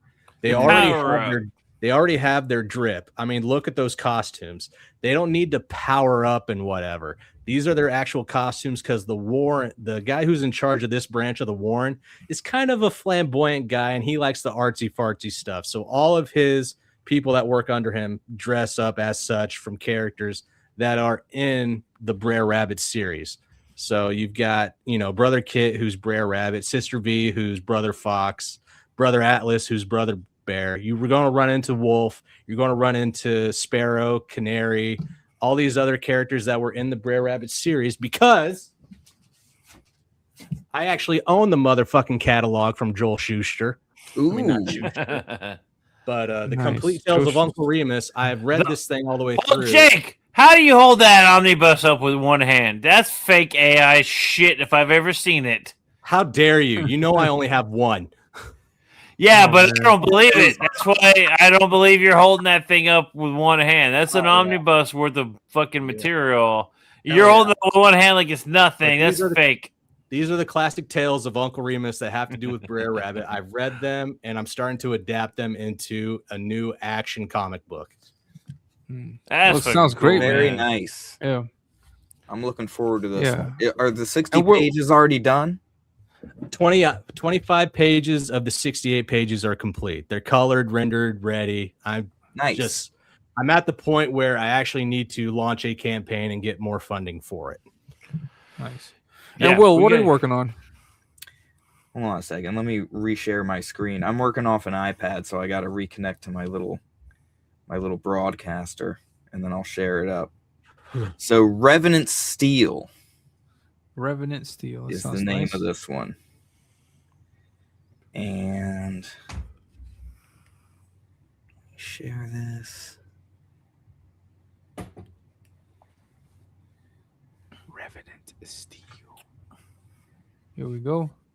So this is a new cover that I started working on today, right? Nice. Do you have? I like that. Huh? Do you have sequentials? Oh yeah, that's what I'm getting to. Oh, sorry. So never mind. Go ahead. Let me, because I was redesigning this dude's armor, right? This is the current cover that we have for issue 1. Like, part of me is like, am I ahead of myself? So I'm like, over the next week or so, I'm going to be creating like promotional materials. I want the sign up page to look really cool. You know what I mean? This was sort of the first pass at the cover. So on this new continent, this demon is using revenant steel blades to conscript the undead into his army. Okay. So the dead are rising with purpose. They're highly intelligent when they're fully awake. And this is going to be the beginning of an undead massive war. It's kind of like the war that was promised that Game of Thrones did not deliver, but my version of it. Who's the artist on this? I am the artist on this. Ah, nice. I am the writer on this. I am the letterer on this. I am everything on this. Okay. All right. Tommy Wiseau of his. I'm gonna show us. Do you have a page with? So last time you guys saw this was like the first time I went on your stream, and I was working on page 3. Yeah. So I just That looks finished great. page 6 of this one, and I didn't have a title for it then. I was calling it something like Dark Steel or Cursed Frontier, and I was back and forth between titles. And then this one came to me literally like a week ago, and that's when I decided great. to make. Yeah, I needed that's to great. Go ahead and make the cover and get this moving. Right, we can get the sign up page going. You know, all of the wrinkles are starting to get really ironed out as far as like this or that. I'm getting a little bit faster when I have time to work on this. So yeah, Is this digital or is this? This is digital. I'm making the okay. whole thing in Procreate. Okay. I like the upshots in panel 1 and 3. Look great, man. Thank Yeah, you. you got 2 artists right now on the panel with you, Will, to talk about the art. Oh, absolutely. I've been trying to get as much feedback as possible. Right. Yeah, so the first issue follows this paladin who's hunting one of these guys who stole a Revenant steel blade and carried it to this faraway continent that they've been settling for a little while across the turbulent seas filled with monsters and stuff. Everything about this continent is like metal, you know, huge bears, you know, big, strong, you know, incredibly intelligent rats. You know, it's very hard to live in this place, but they do it, right?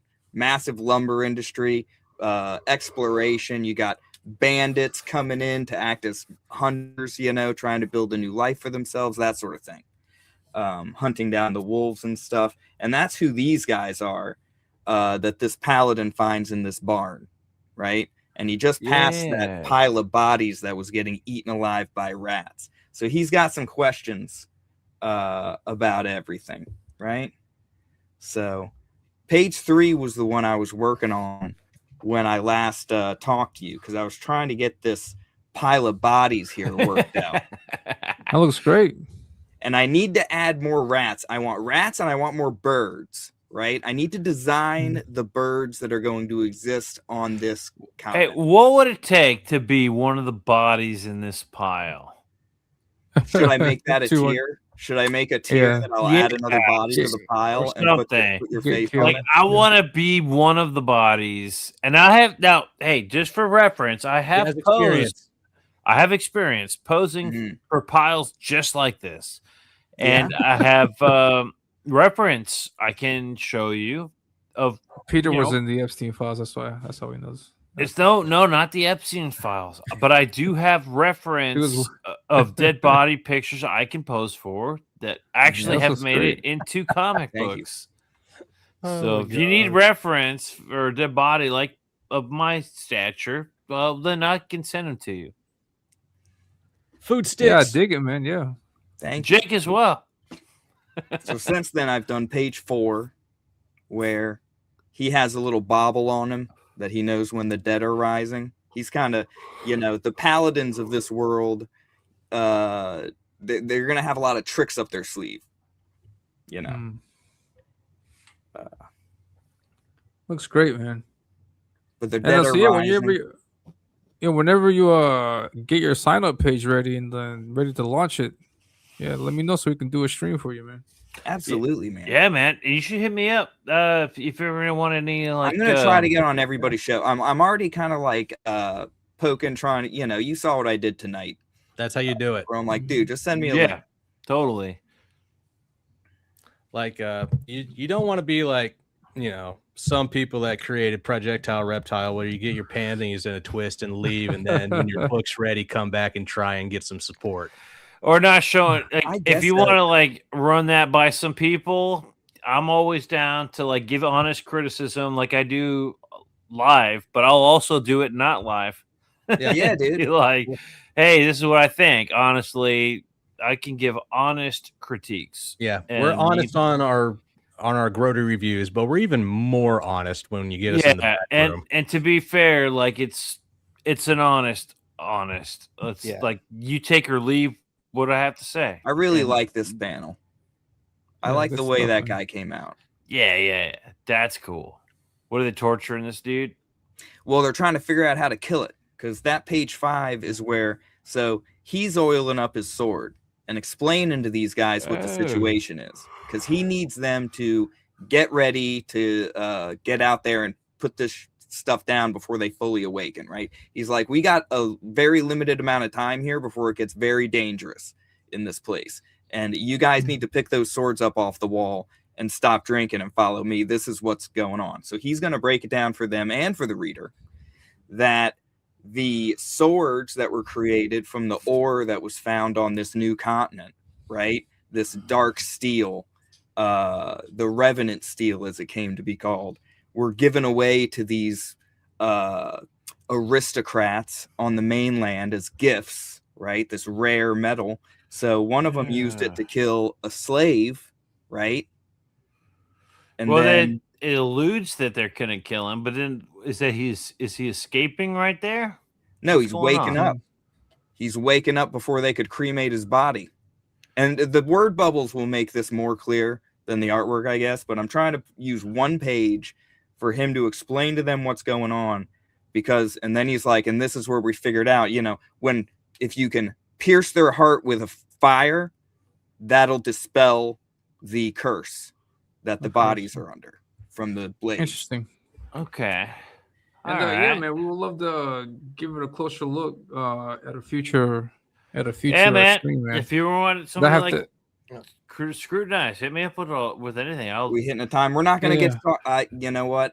We took up too much time, and we don't get to talk about Batman, and you know, because you guys were in the middle of talking about the Flash.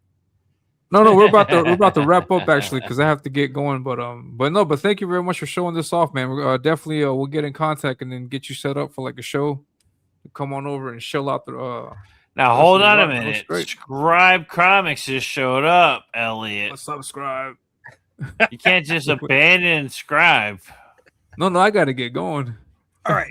Yeah. I'm sorry, 3 hours Scribe. in. I tried to go live and take over. What happened? Did I do it? If you go live, I'll jump on board. Why Let's not? You got to give me a minute to It's into like the Sopranos, Elliot, right in the middle of a give me scene. like 5 minutes. Yeah, bro. What the fuck? It's like the end of the Sopranos. End it like the Sopranos in the middle of a sentence. Let's go. I'll start talking about shit right now if you don't end it.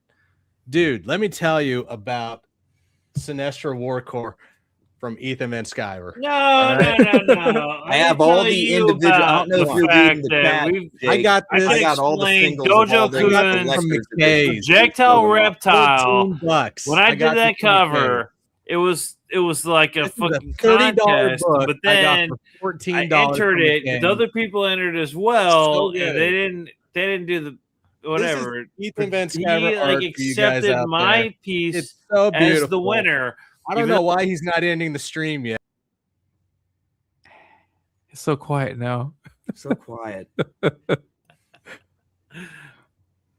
How dare you? My bad, man. Yeah, this is what wasn't supposed to be planned. So, anyways, like I was saying, they fucking we get on the roll. We can't stop. Competition. This is so good. We don't ever have to stop talking about comic books. Yeah. No, yeah, but we'll schedule it for another day for real though. But thank you very much for thank you very much for stopping by, man, and I appreciate it. And then we'll definitely take a closer look at your comic and yeah, man, Revenant Steel. I like the name. The name has got a unique ring to it. It's gonna resonate. I'm so glad a name came to me because I'm sitting there pondering on it, and I'm like, how many pages? Because I have 10 pages like tightly storyboarded out. Like the next 3 are unfinished, right? Yeah. Page 6 is where the real main character really starts to awaken in the story. Nice. So it's a really good I'm like, you know what? I was gonna wait till I got to 10 pages before I did a sign-up page. Let's bang out a cover. Let's get the sign-up page going right now, and let's start collecting interest as I'm finishing those final 3 pages, and then I can get those letters for the lettered out for the ash can, you know. I got you. Sounds great. Sounds like a plan, man. Yeah, definitely. Yeah. Awesome stuff, man. All right, so that'll be it for today, guys. Thank you very much to all my guests, to Jake, Bionic Bruh, what's it called? Bad Take Jake, and then Peter Orchard, aka Vito Orchard. And then we got to get Will a nickname. Thank you very much, that's guys. like I really I was appreciate saying. it. Thanks for having me on, Back Elliot. when we were doing this IDW artwork, and it was TMNT is like so we good. decided to You do gotta this. read the volumes. I of was like, I'm going IDW to design it TMNT. to do the It certain is one of the thing best because nobody turtle else was series doing ever. that with their. I'm telling you right now. And that's it, guys. And yeah, I have to get going. I hope you guys enjoyed the show, and then I will be back next week. Oh, and I also want to give kudos to Frederick Gumont, who did this logo. I'm putting it up for today. I may keep it up there. I don't know what's going on, but thank you very much. I hope you guys enjoy the show, and I will catch you guys next week, Thursday. Thank you again for tipping me on Ko-Fi. Vote for me also on Warlock Magazine monthly. And that's it. I'll catch you guys later. You guys be safe. Take care.